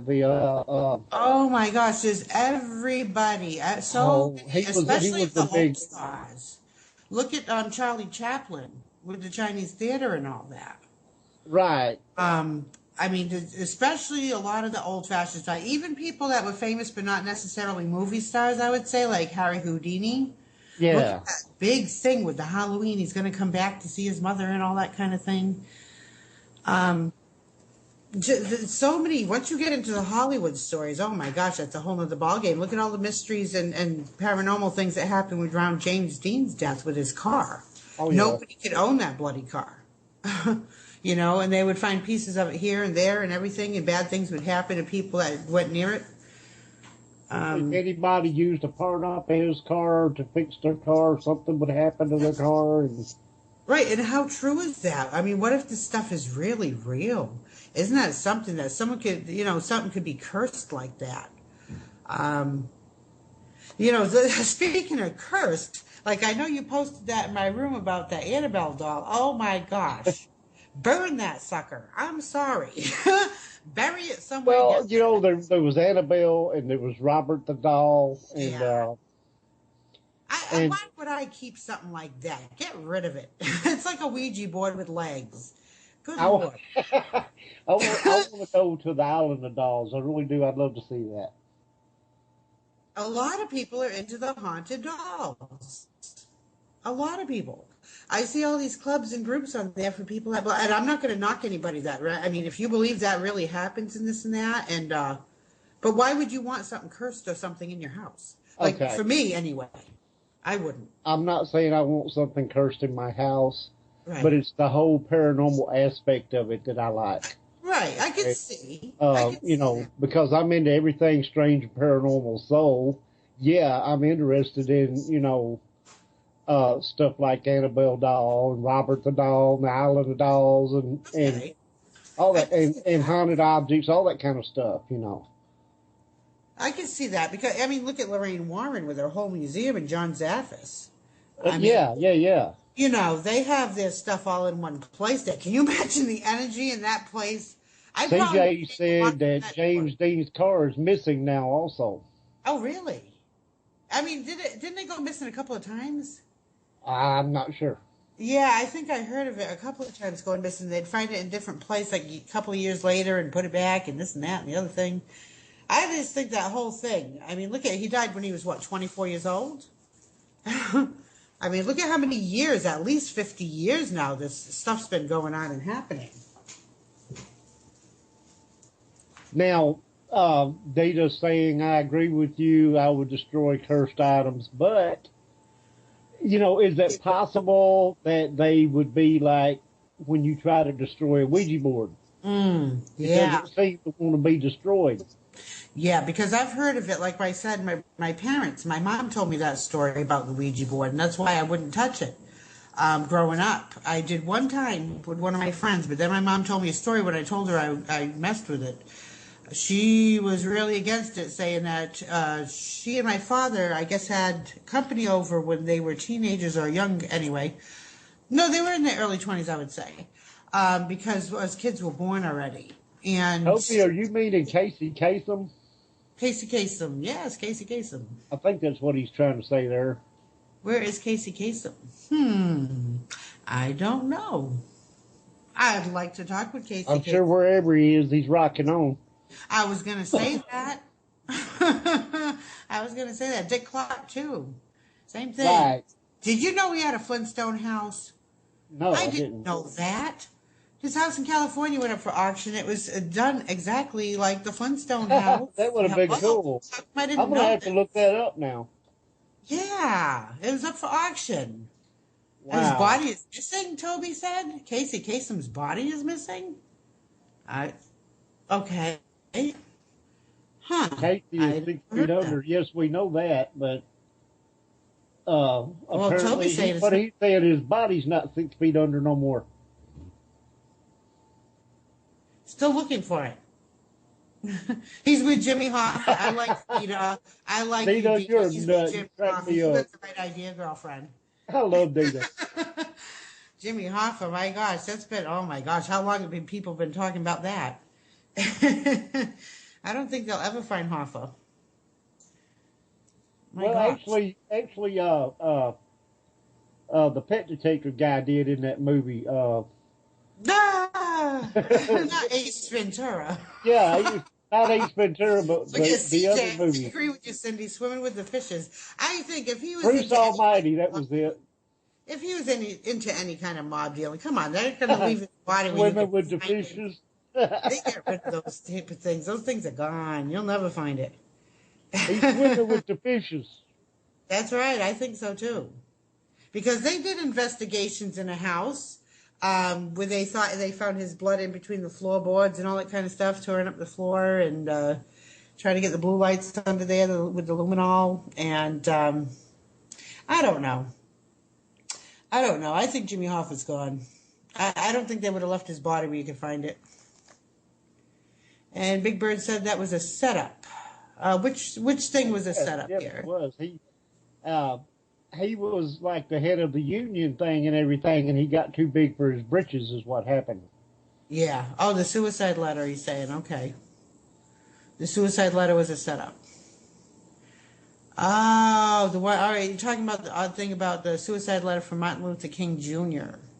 I don't think he left a suicide letter. That's kind of one of the stories you read in the Inquirer, I think. Well, along with the aliens that came to visit their baby, and they're in the rocking chair feeding the baby with a bottle and all that. You mean they don't do that? All right, I'll have to tell them next time that they can't stay. Mustard Seed said Hopper may have come back as a totally different soul, and yes, that is very possible. I really think that people do that. When people have violent lives here in this kind of world, I think when you learn something after you pass on, it might have been your lesson to live that way.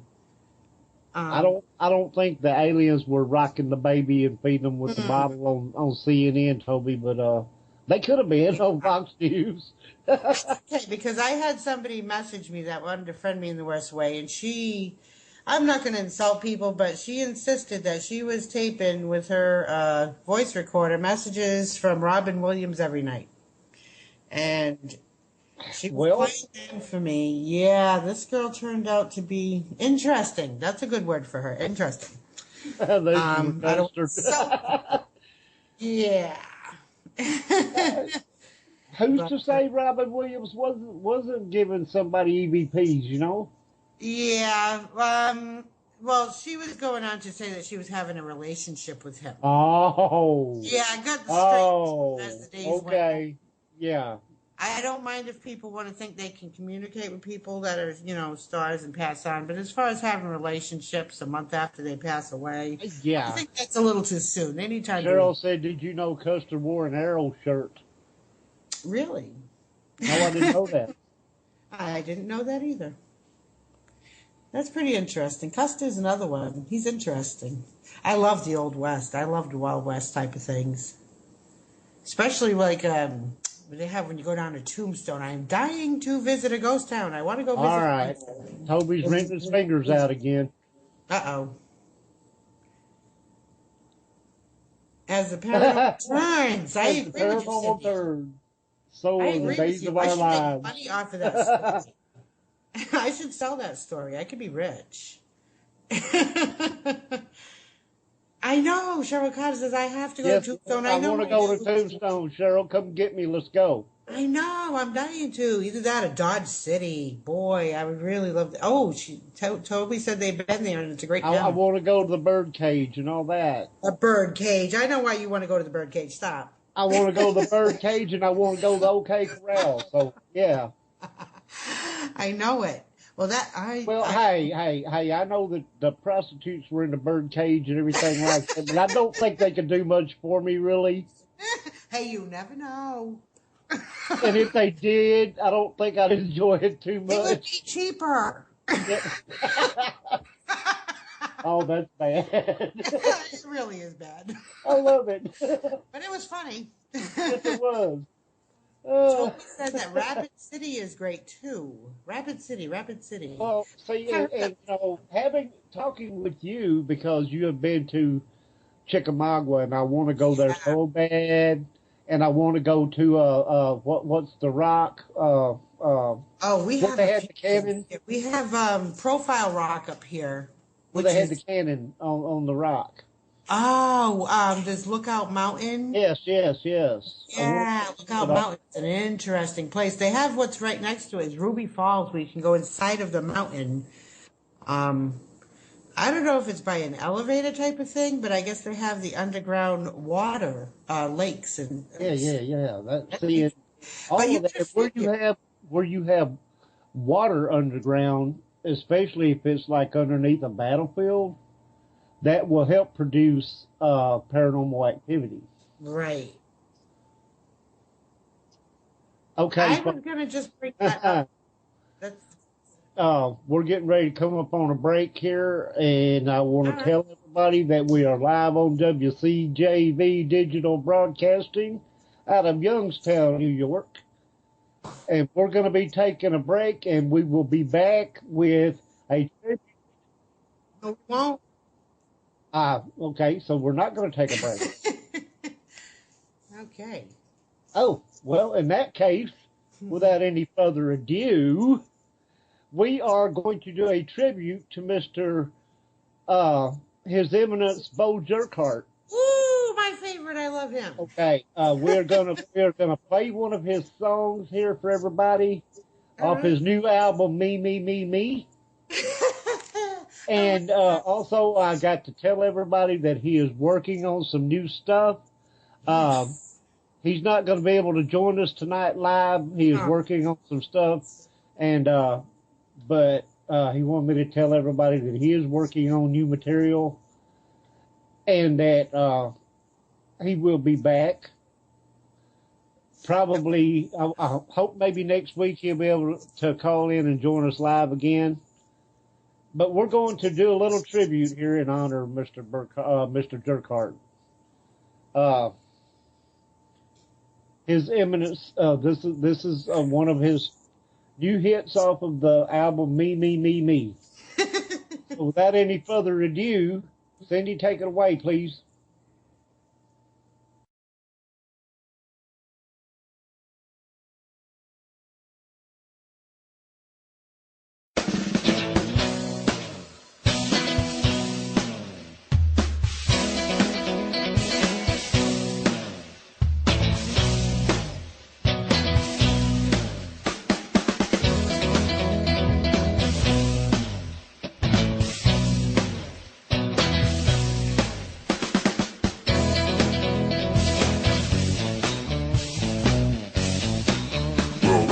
Looking in my yard and I'm trying to find a ghost, but there's nothing, so I guess I'll have to fake.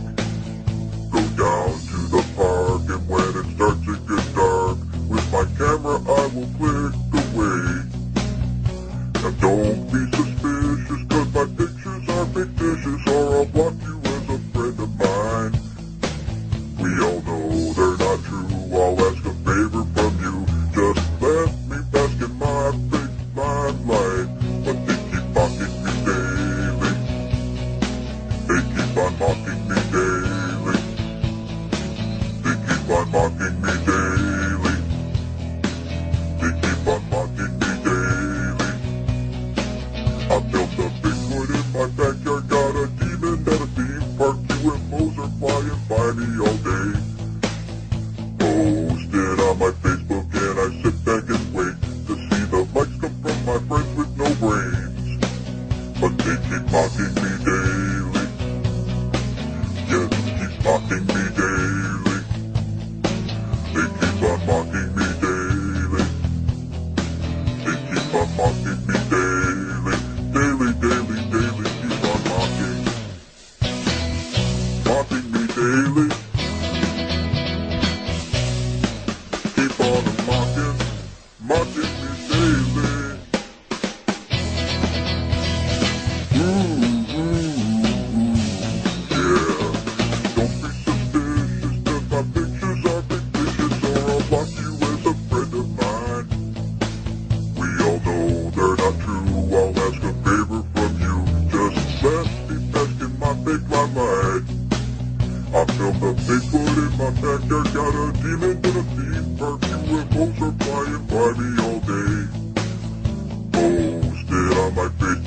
I sit back and wait to see the lights come from my friends with no brains. But you keep mocking me daily. They keep on mocking me daily. They keep on mocking me daily. They keep on mocking me daily, daily, daily. Keep on mocking me daily. They keep on mocking me daily. They keep on mocking me daily. Keep on mocking me daily.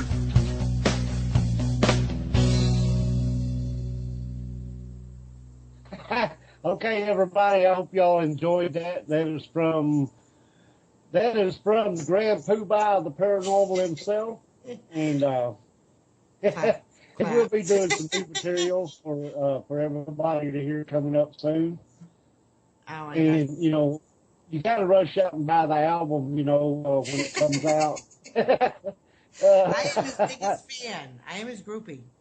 I love You him. know, yeah, we're all both fans, and Yes. so. I want a T-shirt. Well, I think he just picked up a new fan. Mustard seeds clapping over here.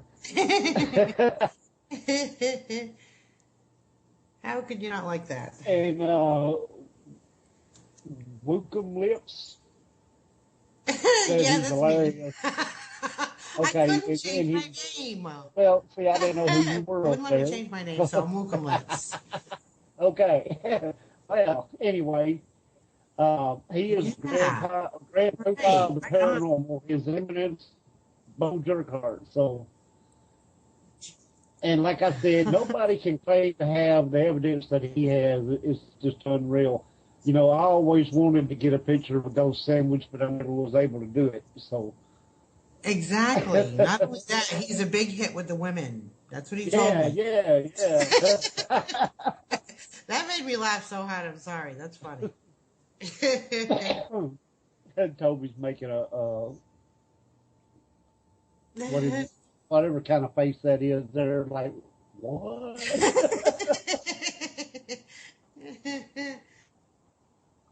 You know, Toby, that he's working on the what is it? Dadgummit. The big award, you know, that all the scientists get. Why can I not think of that off the top of my head? But anyway, yeah, he's working on that for his ghost sandwich entity. Nobel Prize. Thanks, Johnny. There we go. I could not get that out of my mouth for some reason. It was on the tip of my tongue. Yeah, he's working on the Nobel Prize for the sandwich entity. So, you know, nobody can claim to have a sandwich ghost except for Bo Jerkhart. He has one. So,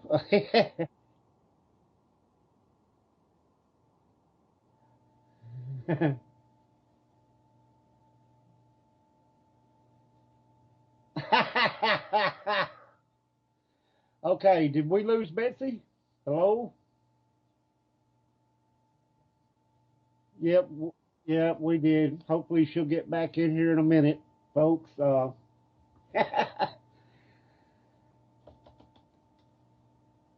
You want to see a ghost turd? Is that what you're saying, Toby? Okay, how about the Christmas poo from Cartman there? You know, that'd be a ghost turd, wouldn't it? Mr. Hanky, the Christmas poo.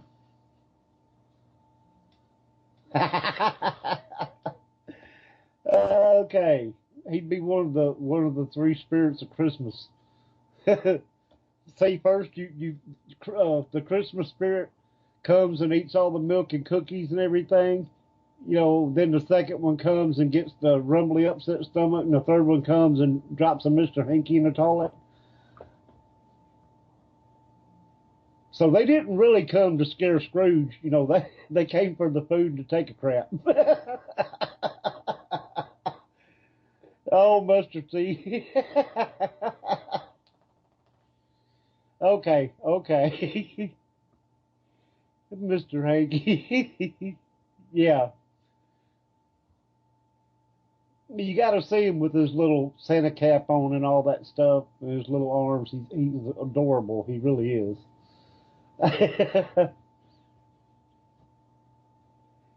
Okay. Well, I wonder if Betsy's going to make it back here. Oh, did you come back? Oh, no, not yet.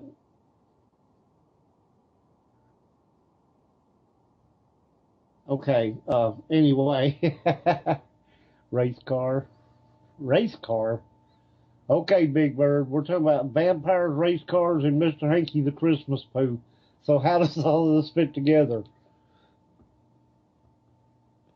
Oh, and by the way, dang it, Cheryl's gone.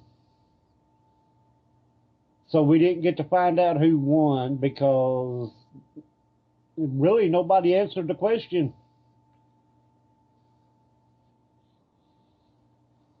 Mr. Hanky drives a race car.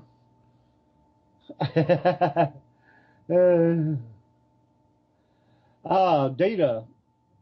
Not right now at the present. We don't have any call-ins, but one of our teammates went into surgery today to have her spleen removed. So we're kind of on the down low for a little bit. We're worried about her. We want to make sure everything's okay. I know she was scared to death going in there, so if everybody wants to send, healing energy, prayers, etc., please do so. I love the photos from your last investigations. Well, thank you. That was an awesome place up there. We didn't get, and I said it before, we didn't get a whole lot of stuff, but we did get some interesting things and some personal experiences, and of course, I did get one good EVP out of there. Thank you, Data. I love the history of the building because it was a college and everything, and then it was turned into a hospital, and it was the general regional hospital up until they built the new one, I think, in around 2002. So from around 1935 to 2002, it was the regional hospital. It probably underwent a whole lot of death and bad experiences, I'm sure. And thank you, Mustard Seed. But anyway, yeah, that was awesome, and we were there. We weren't there quite 12 hours. We were there probably about 10. And of course, 4 hours of that we did updates on the live show here, and the rest of the time we were just running around like chickens with our heads cut off. We did have a problem with one of the investigators using a spirit box with a amplified speaker, and I understand, he probably can't hear that good, so he had it cranked up pretty loud, and it kind of overrun any other EVP work that we tried to do. So I got the one EVP because I went off by myself into the surgical area, and that's where I caught the little boy's voice on the recorder at. Oh, good Lord. And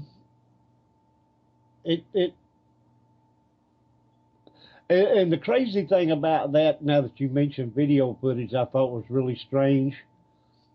I had 2 instances where stuff was completely gone. My analog recorder that I'd been recording on for over an hour, when I played it back, there was nothing on it. Nothing at all. My video camera that I was recording with for about an hour, absolutely nothing on it. Okay, I'm back, Roger. Sorry about that. Oh, welcome back. My internet went out. I had to reload everything. Yeah. I got kicked last week, I think. Yeah, it was last week that I got kicked off. But anyway, Excuse me. Yeah, my video recorder had nothing on it. My analog recorder had nothing on it. Nice. And I caught the EVP on the digital recorder that I had with me. Are you serious? Really?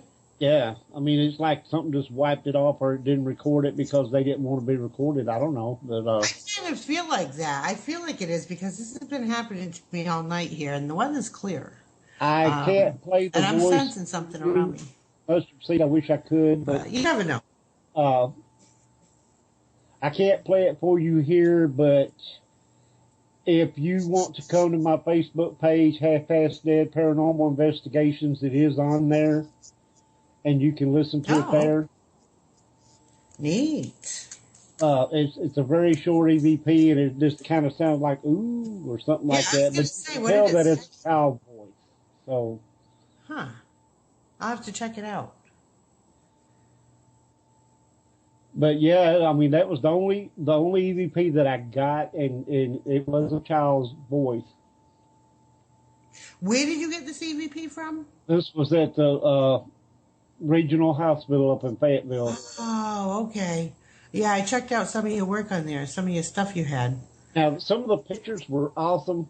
One of them, I got something in a window. Everybody said it's a reflection. Well, not everybody.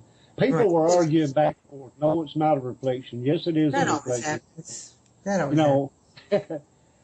I didn't put it up there to say it was paranormal. I put it up there and said, check it out. Tell me what you think. Right. Yeah, in Fayetteville, Tennessee.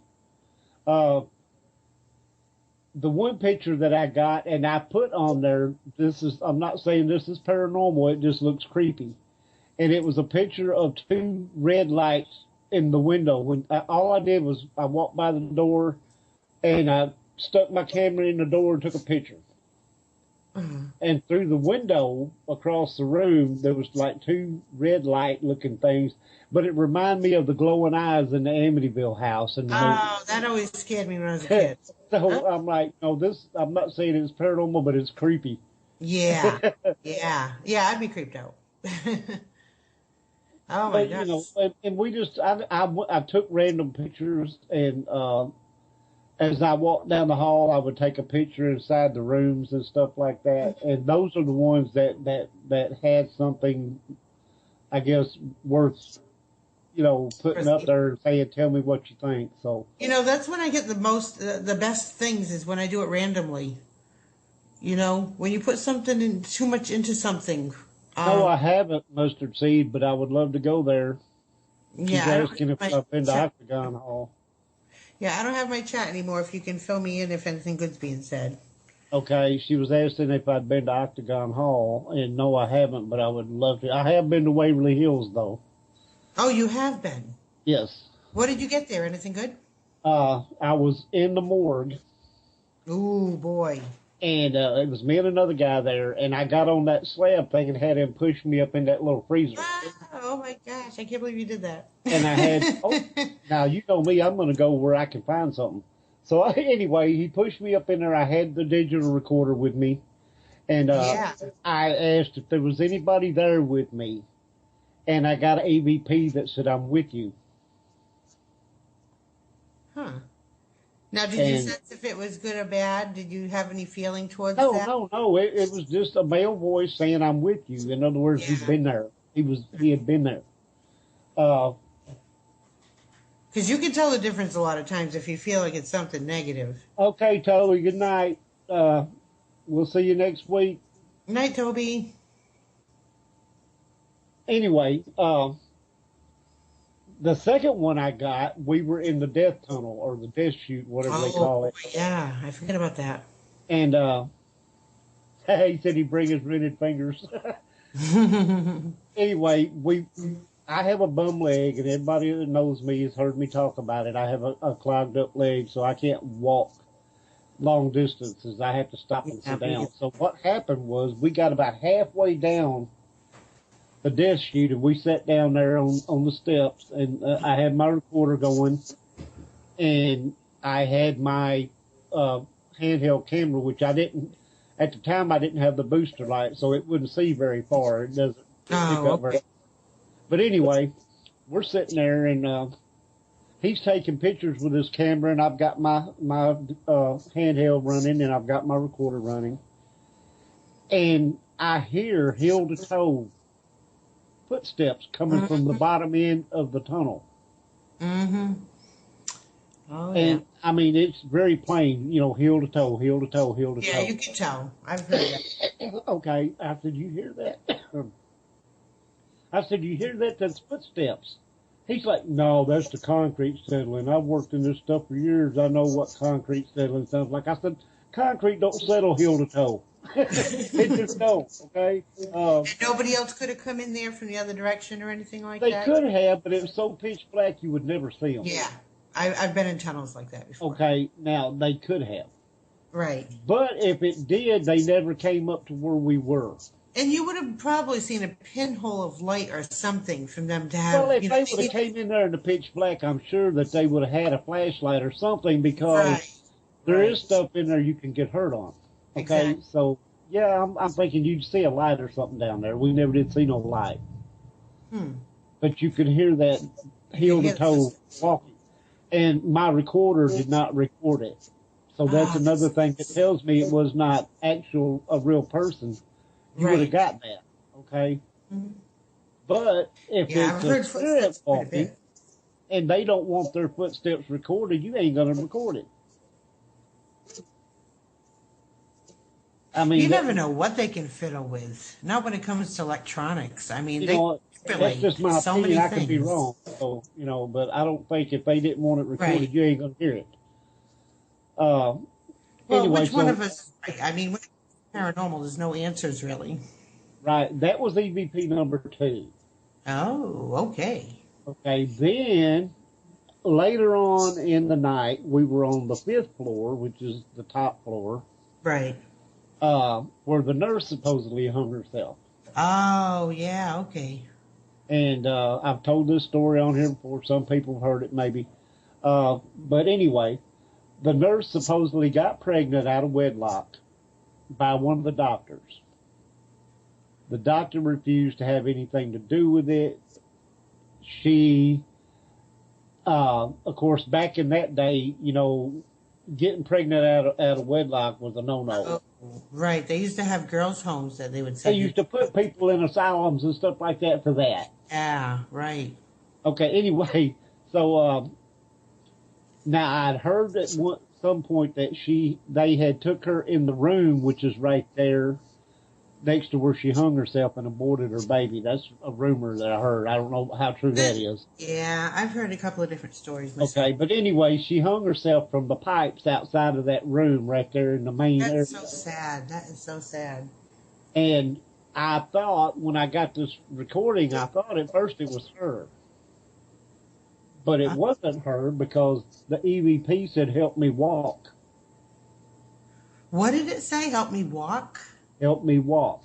Now, if you know anything about Waverly Hills, you know the kind of stuff they tried to do to alleviate the tuberculosis. Yeah. They would stack sandbags on their chest, try to compress the lungs. They would cut out ribs and, well, I've heard of some of the things. Oh my gosh, yeah. Having known that they cut out their ribs and stuff, well, your skeleton has to have those ribs in order to maintain a straight. Exactly. If you got a bunch of ribs missing on one side, your body's going to want to go that way. You know what I mean? Yeah, you're going to walk sideways. Okay, so I can understand them saying, help me walk. It makes sense. Huh. That's pretty amazing. Yeah, I've seen quite a few things, like a bunch of different documentaries on that place, especially with the little kids ward and stuff like that, where they showed the ball would move all by itself. And, you got to think of all the little children that were in there, too. They showed them on pictures of them being outside because they believed fresh air would be good for them. So they used to have the little playground on the roof and, Right, and we were out there where the children would play that out on the roof and stuff. We were, pretty much all over the place. And I didn't get anything out there. Right.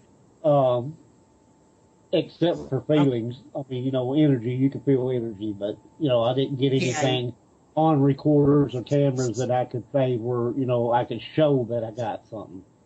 personal experiences, feeling the energy, you know something's there, it just ain't playing ball. That does, right. You can't really count that as anything because nobody else can feel it. Exactly. That's the thing about personal experiences. You can't document them because you have nothing to prove what you're saying. And the funny thing is, though, if you have a lot of people comment and like in one certain spot, they all feel the same thing. Data That's the said, way I would think that personal experiences would come in very handy. right. To know, because like if they say, like what I talked about last week, 4 stairs from the top, I couldn't go past that spot because a soldier was killed on that stair. Yeah. If a lot of people felt 4 stairs from the top that they couldn't walk past that point, then that would be significant to know that you had a personal experience in that spot. But other than that, you can't document it. Right. Data's saying it makes you wonder if the medical methods we use now will be considered butchery in years to come, and I'm sure it will. Oh, and Data, are you a Twilight Zone fan? I love Twilight Zone. Okay. I need to know if Data's a Twilight Zone fan. Oh, okay. Answer me. Answer me, Data. Are you a Twilight Zone fan? Okay. Do you remember the episode in the Twilight Zone? I'm 99% sure it was the Twilight Zone, where the doctor that got through out of the booted out of the medical profession found the little black bag in the alleyway with the futuristic operating tools. That sounds so familiar. I probably did see it. That's kind of what I'm thinking that things are going to be like in the future. Actually, I can see it ahead, and I already think like that. I think that these things that some of these doctors do and stuff like that are causing people unnecessary pain and everything. Looking back when they have records that date back to like the Egyptian times and things like that, where they used to have healing lobotomies and stuff. They would do surgeries sometimes. Cut holes in their skull and yeah. Oh, actually, yeah. Some of the times it was more gruesome, and sometimes it was things that they did, and the herbs that they used, and the methods that they used were so. I don't know how to put yes, it. Yes, I do. I have every one of them. Thank you very much. Oh. Oh my gosh. Yeah, but things change medically. I would say every 5 to 10 years, it's a whole other ballgame. Look at the things that they've learned just in the DNA and forensics and stuff. They couldn't do DNA 20 years ago. True. And now they're opening up a lot of these cold cases and everything, and they're getting new evidence to pursue, some stuff that happened. Yeah, that's a big thing. They're doing some cold cases and stuff like that to try. Look at Lizzie Borden. We have people trying to do Lizzie Borden's case over again. That's over 100 years ago. Well, what are they going to do? If you're gonna do a cold case, at least do one where the possible suspect or the possible killer is still living, where you can actually do something about it. What are they going to do? Dig Lizzie Borden up and go, "You're under arrest." No, I can see what you're saying, but at the same time, the story is so worldwide. It's just like Jack the Ripper, where people just want to know. Because people are making money off the books and things like that. And guess what? If they come up with an answer, all in books ain't going to be nothing. It's going to be like a science fiction story. Data's saying also medical information changes minds about what is good and what is bad. Eggs used to be bad, now they're good. Also, Data, coffee used to be bad, now it's good. Exactly. They say beer is good for you, so I'm all for that. Well, coffee's good for me, and I keep a cup by me all the time. My health is in great shape. I got mine right here. That's right. Coffee is good for you. But even a lot of people are going more holistic, where they're not even going to regular doctors. They're trying to find spiritual doctors or holistic. Yes.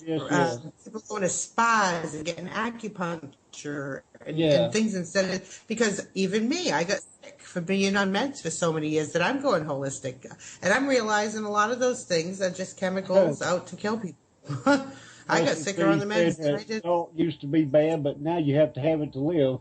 Yep. Oh my gosh. Hey, and I like salt. What's that? I said I like salt. Salt is my friend. Along with bacon. Oh, I love salt. I'm still waiting to hear. I mean, I know dark chocolate is good for you, but I need to hear the medical stories on milk chocolate. I am waiting. I don't know. That's when I'm going to celebrate. I don't know. But I love milk chocolate.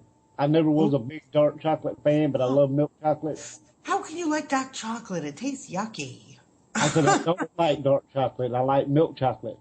I know, but they're saying that it's the dark chocolate that's good for you, and milk chocolate's bad for you. If it's good, if the dark chocolate's good for me, I'll force it down. But yeah, they say it's good for your heart. But see, the way I look at it is milk chocolate has the word milk in it, and milk's good for you. So, there's my argument. But anyway, I love dark chocolate. That's the way it goes. So, dark chocolate is okay, but a little bit more. It kind of reminds me of when you mix cocoa, and you get the part that didn't dissolve in the bottom, and it's really stout, overwhelming. Yeah.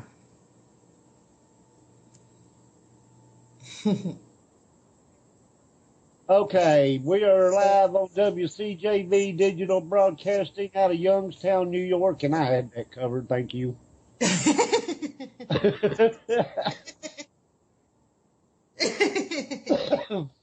I was on top of that, like stink on a mule. Never mind. You are right on that, Roger. You are smart as well. I like tea. Now, sweet tea and I are buddies, too. I didn't used to like it that much, but I've gotten where I love my sweet tea. I can't. Yes, Dita. It is voting. No, it will be voting time in 30 minutes. Is it? Oh, wait a minute. Oh, yes, it is. My bad. Yes, go ahead. Do it. Do it.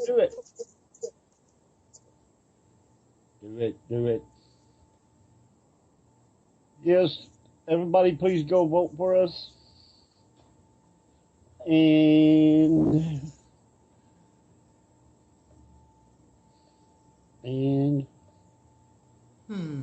I could not find me, but there we are. Okay. All right. Yeah, I wish my chat would come up, but I think chat hates me. I don't know. I'm not good with the chat. At least I got to go in for a little while tonight, even though it was a dumb name. Okay. You know what's so funny here, Roger? What's that? Is we're not on the air, right? Yes, we are on the air. Okay, that's good to Yes, know. we are on the air. Okay, nice surprise. Hello. Hello. Yeah. Actually, I was just browsing through that book that I told you I was reading. Need the link. Hold on. Yes, ma'am. I'm on the spot there. Hold on. Okay.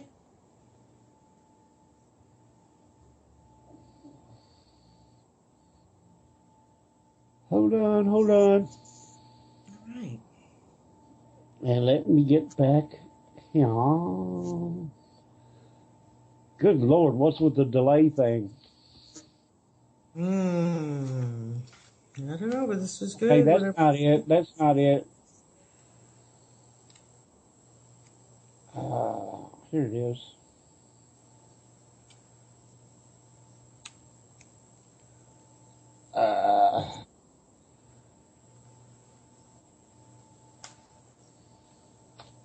There we go.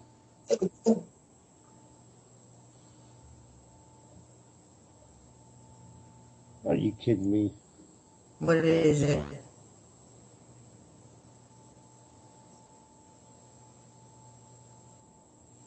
Okay, the boat link is up.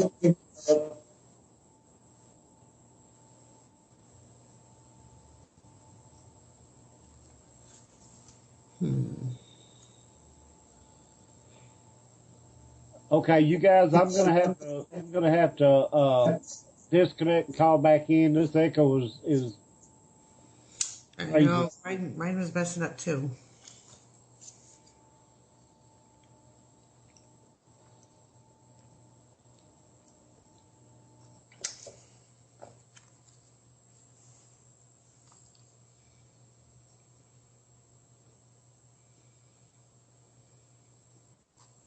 Okay, is that better? Yeah, I hear you. And I'm not reverbing or echoing now, so good. No, I hear you just fine. Awesome. Yeah. You're not going to believe the reading. The vote link is up, and CJ put it up again also. That Okay. link works. Mine didn't. That one does. Okay, never mind. As long as it works. Thank you, Dita. Dita's a sweetheart. I love Dita. I like her too. She's very nice to me.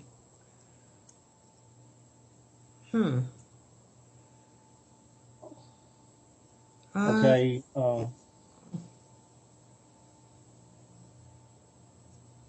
Big Bird, Mustard Seed, Johnny. Everybody go give us a vote, please. Yeah. Yeah. Okay. Now.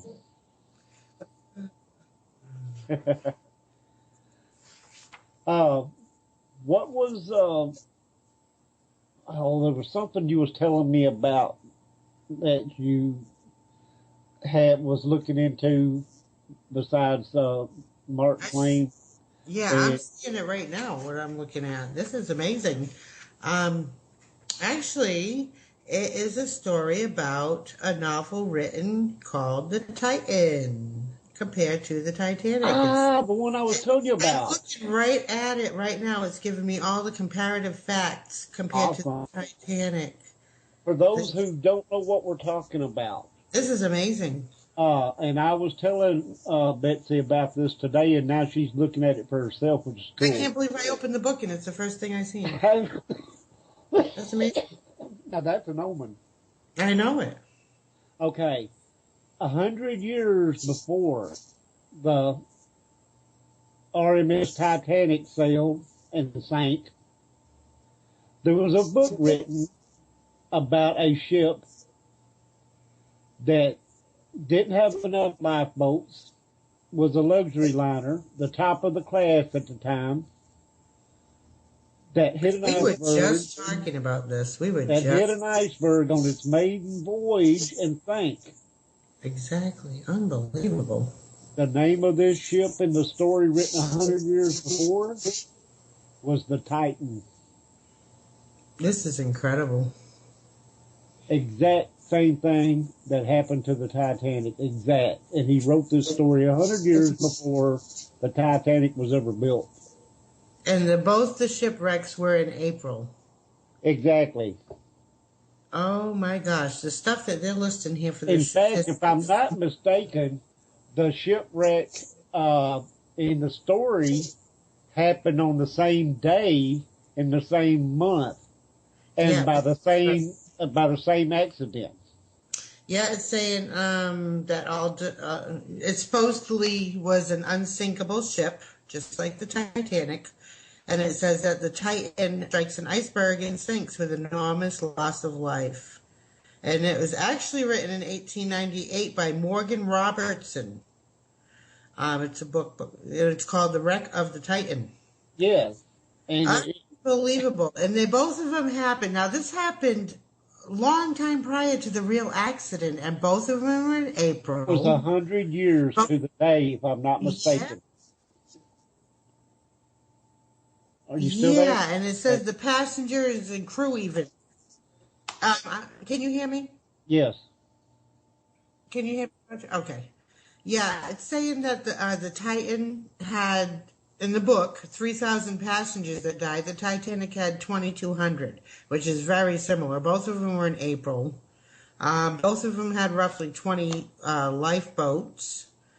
The size of the ship, in the book it was 800 feet, the Titanic was 882. I mean, there's so many similarities here. That's what I'm saying, exactly. This is incredible. This is incredible that we were just talking about it before we went on the air. But the guy that wrote this story, it was written as a fiction story. Yes, it is a fiction story. But it happened in real life. That 100 years later. Same type of things, and both of them hit an iceberg. What's the chances? Oh, Data said she likes the new co-host, and I love it too. Mustard Seed said yes, me too, and I agree. And so, if there is any other ship with a name related to titanium, never sail in April. Not titanium, Titan or Titanic. Wow. Now, have you ever felt anything where you get that little voice in your head, like saying not to get on the airplane and then it crashes and that type of thing? Yes, exactly. Yeah. That's even happened with Winston Churchill, where he had that inner voice telling him to get out of his usual seat in the car where he sits. And I guess that's a good thing because he should have sat there. A good example would be like somebody's watching over you, okay? Yes. Guardian angel, whatever you want to call it. But you were supposed to go somewhere with somebody in a vehicle. Yep. And something came up that prevented you from making the trip, and that vehicle was in a bad accident and people were killed. Right. You know. That's happened to me so many times that it saved my life. And I've gotten out of car crashes and things like that just from listening to my inner voice. I mean, sometimes it really has saved my life. It saved my son's life. I don't know. I just think that's an amazing thing. It's kind of like somebody's talking in your ear. Yeah. You don't go. I've been accused of having the little angel on one shoulder and the devil on the other. You don't know which one's in control. Right. People want to stick you on meds. You start saying you hear voices in your ear. But I just find this totally amazing. Or telling you to do something that you normally wouldn't do. Right. It's when they get quiet that I worry because I don't know what they're up to. Right. Or, I just want to buy that lottery ticket. I want a voice to tell me which one. I'm still waiting. 99.9%. You're so right. I want it. Where's my voice when I need it? One time I was riding in car icy day in January. I told her pull over, we do, and about a minute later, a car comes tumbling towards us, end over end.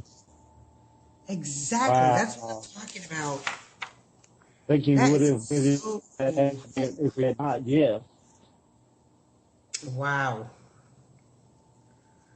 Now, I'm going to bring this up, and some of you have watched, of course, the movies about where people didn't die like they should have in accidents, and then death comes after them. What's the name of those freaking movies? What is it? It was breaking up on me. It's what is the name of those movies? Dang it, I can't think of it now.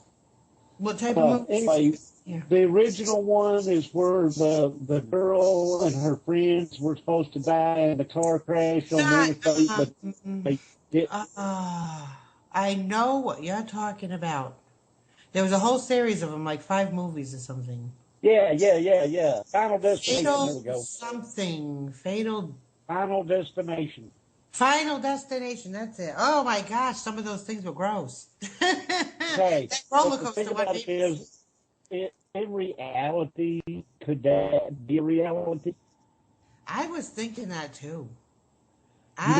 You know, if you were supposed to die on a certain day in a certain place in a certain way, and you were prevented from that.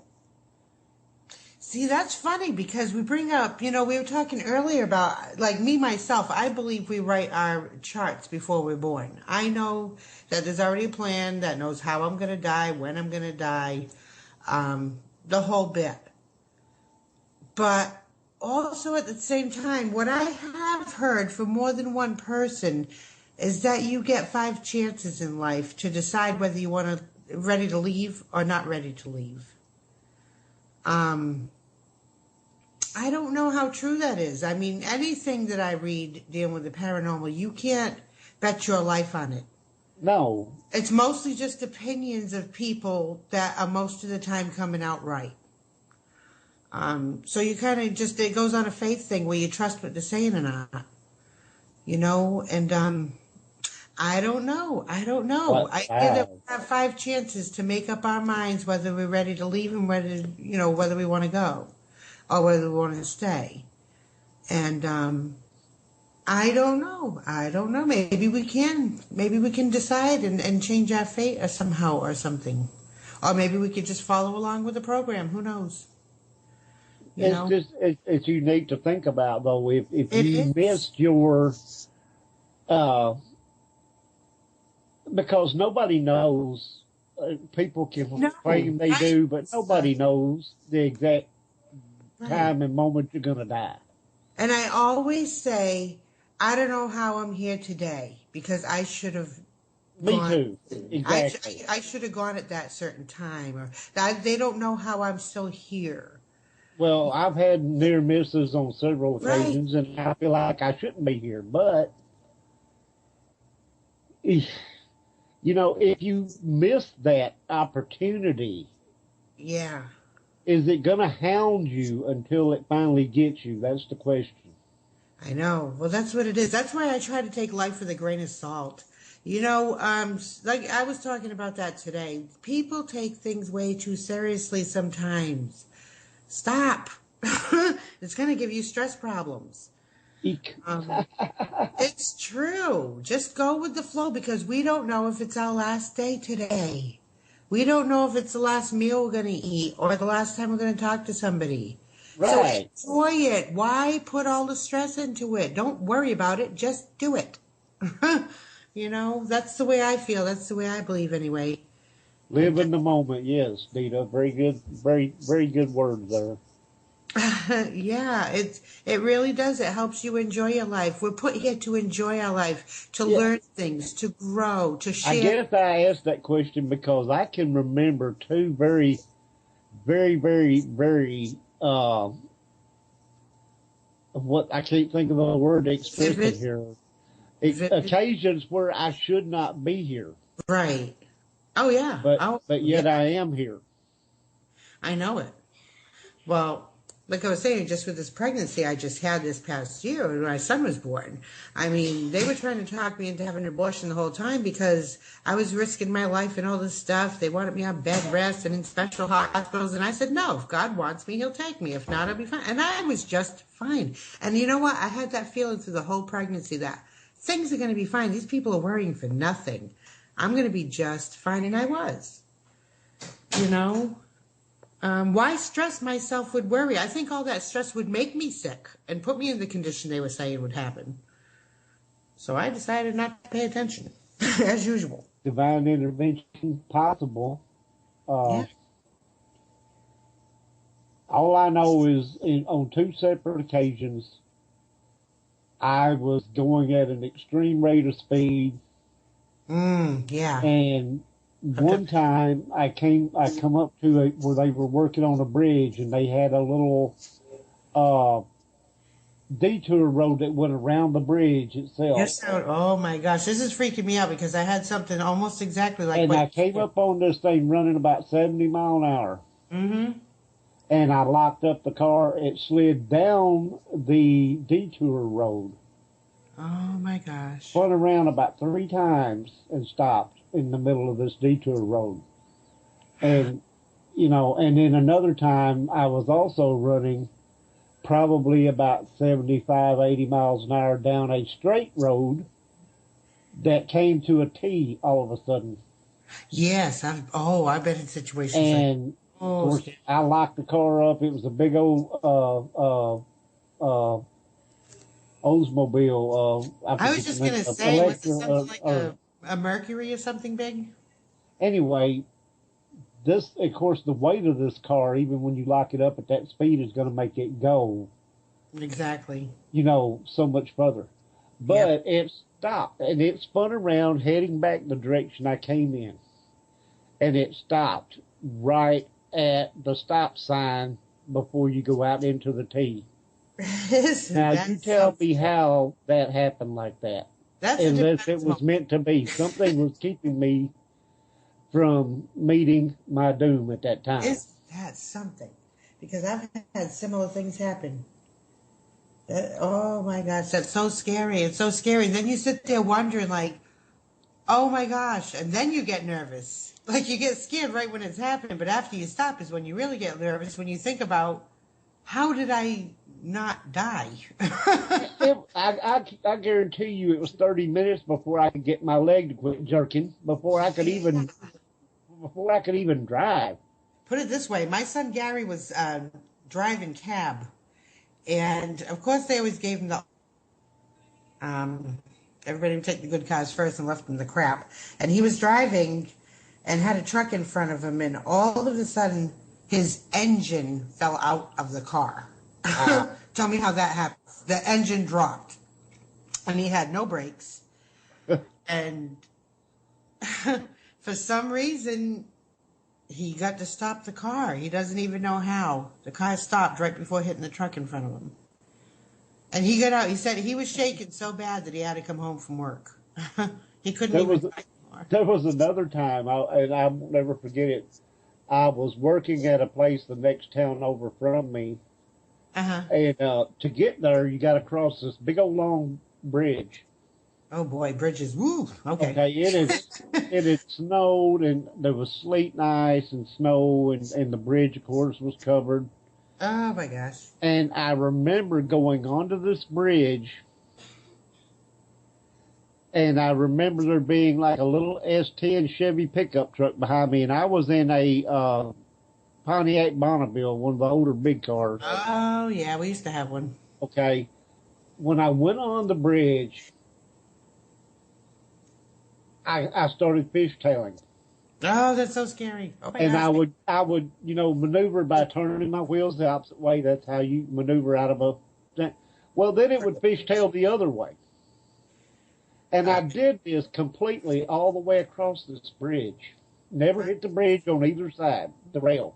Oh my gosh, not on a bridge. And the S10 that was behind me when I went on the bridge just had disappeared. It wasn't there anymore. Really?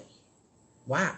And I did this all the way across the bridge. Are you kidding me? On a bridge? Oh my gosh. And oh no. Ew. The car straightened up just as I come off the bridge back onto the road. You have angels, buddy. I'll tell you that right now because me, I'd be swimming. And, I figured, I was sitting there thinking in my head, I'm fixing to bang these bridge railings, and everything. My car's going to be torn to hell if I live through this.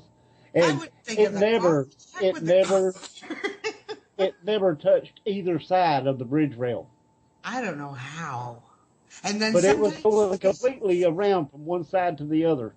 And then sometimes you get these freak accidents. It's the complete opposite. And you think nothing will happen, and somebody dies tragically. And, but something had told me that I should stay home that day, that the roads were really bad, and I had a long way to drive in that, and that something was going to happen. You should have. But I went on to work, because you got to make that money, bills don't. But anyway, it never touched either one of the rails that come out of it right at the end of the bridge. I came right back out, headed down the road like nothing ever happened. And the truck had vanished. It was gone. Unbelievable. That's crazy. It was a white S10 pickup. That's crazy. Forget it, but it was just gone. And I looked in the mirror. I remember looking in the mirror when I was going back, sliding How was the truck looking was for in this front truck, of you? right? And I never saw it go off the road anywhere. I never saw it. It was just gone. Well, it can't go off the bridge. I mean, you said it was behind you? Yes, when I remember, it was in the, because I was in the passing lane, Okay. okay, when I went on the bridge. And Right. he was in the regular lane. Right. But I remember going by him, and it was about probably 4 or 5 car lengths ahead where I hit the bridge and started doing the fishtailing. And I looked in the mirror, and he was gone. What's the chances of fishtailing on a bridge? Oh my gosh. Well, Roger. the chances of doing that and never hitting the bridge rail was, Oh my gosh. But did it teach you a lesson? yeah, stay home next time. Yeah. Well, see, a lot of times I think those near misses are to teach you something you'll keep with the rest of your life with you. Sometimes you wonder, how did I make it? How the hell did I make it? And you sit there thinking about it. You know, that's going to stay with you for the rest of your life. So Yeah, I I want think a to lot of thank those everybody real quick for coming and all your comments, and we hope y'all come back next week, please. Yes, have a good night, everybody. But yeah, that was just really creepy and weird, and Oh my gosh. Not on a bridge. See, I have a fear of bridges, so. well, I hated crossing the old wooden bridges, but I don't mind so much, the concrete ones. But Well, did you see Beetlejuice? yeah, They went right yes.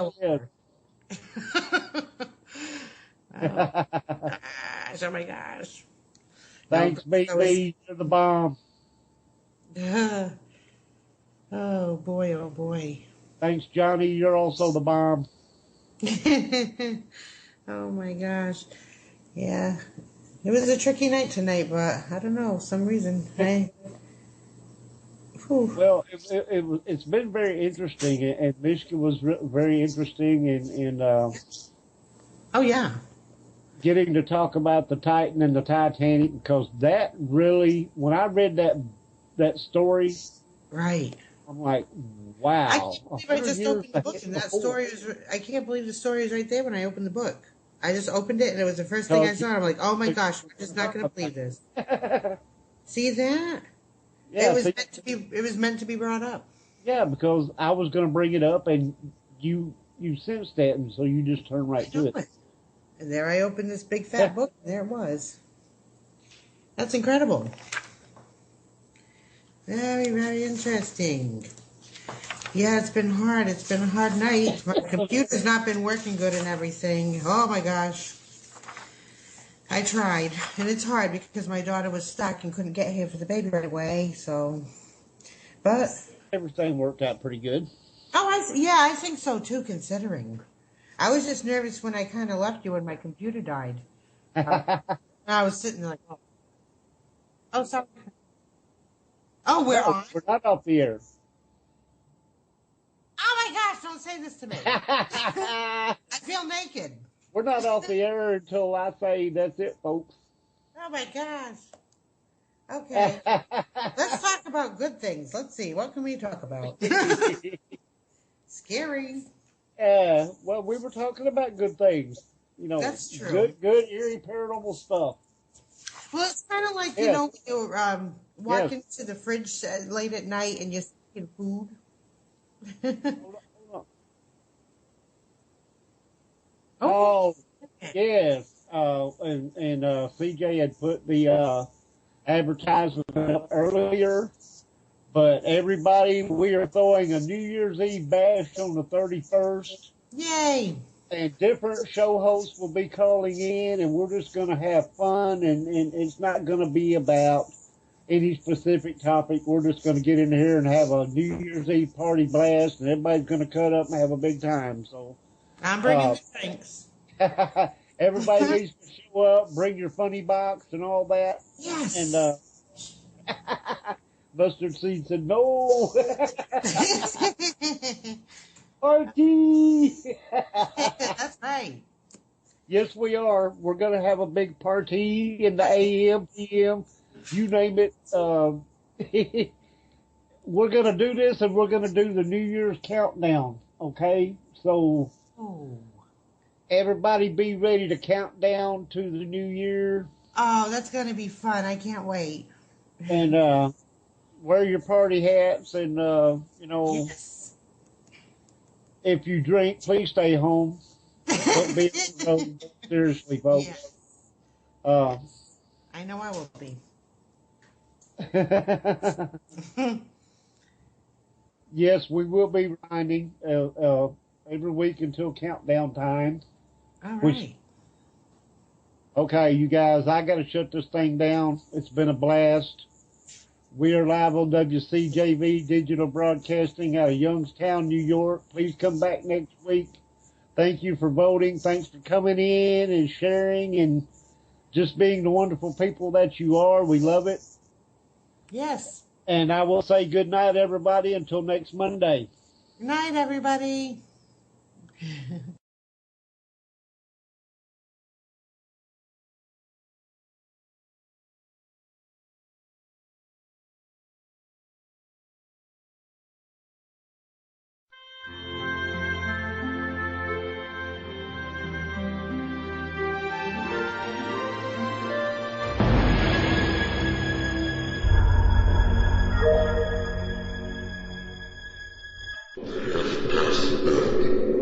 Paranormal.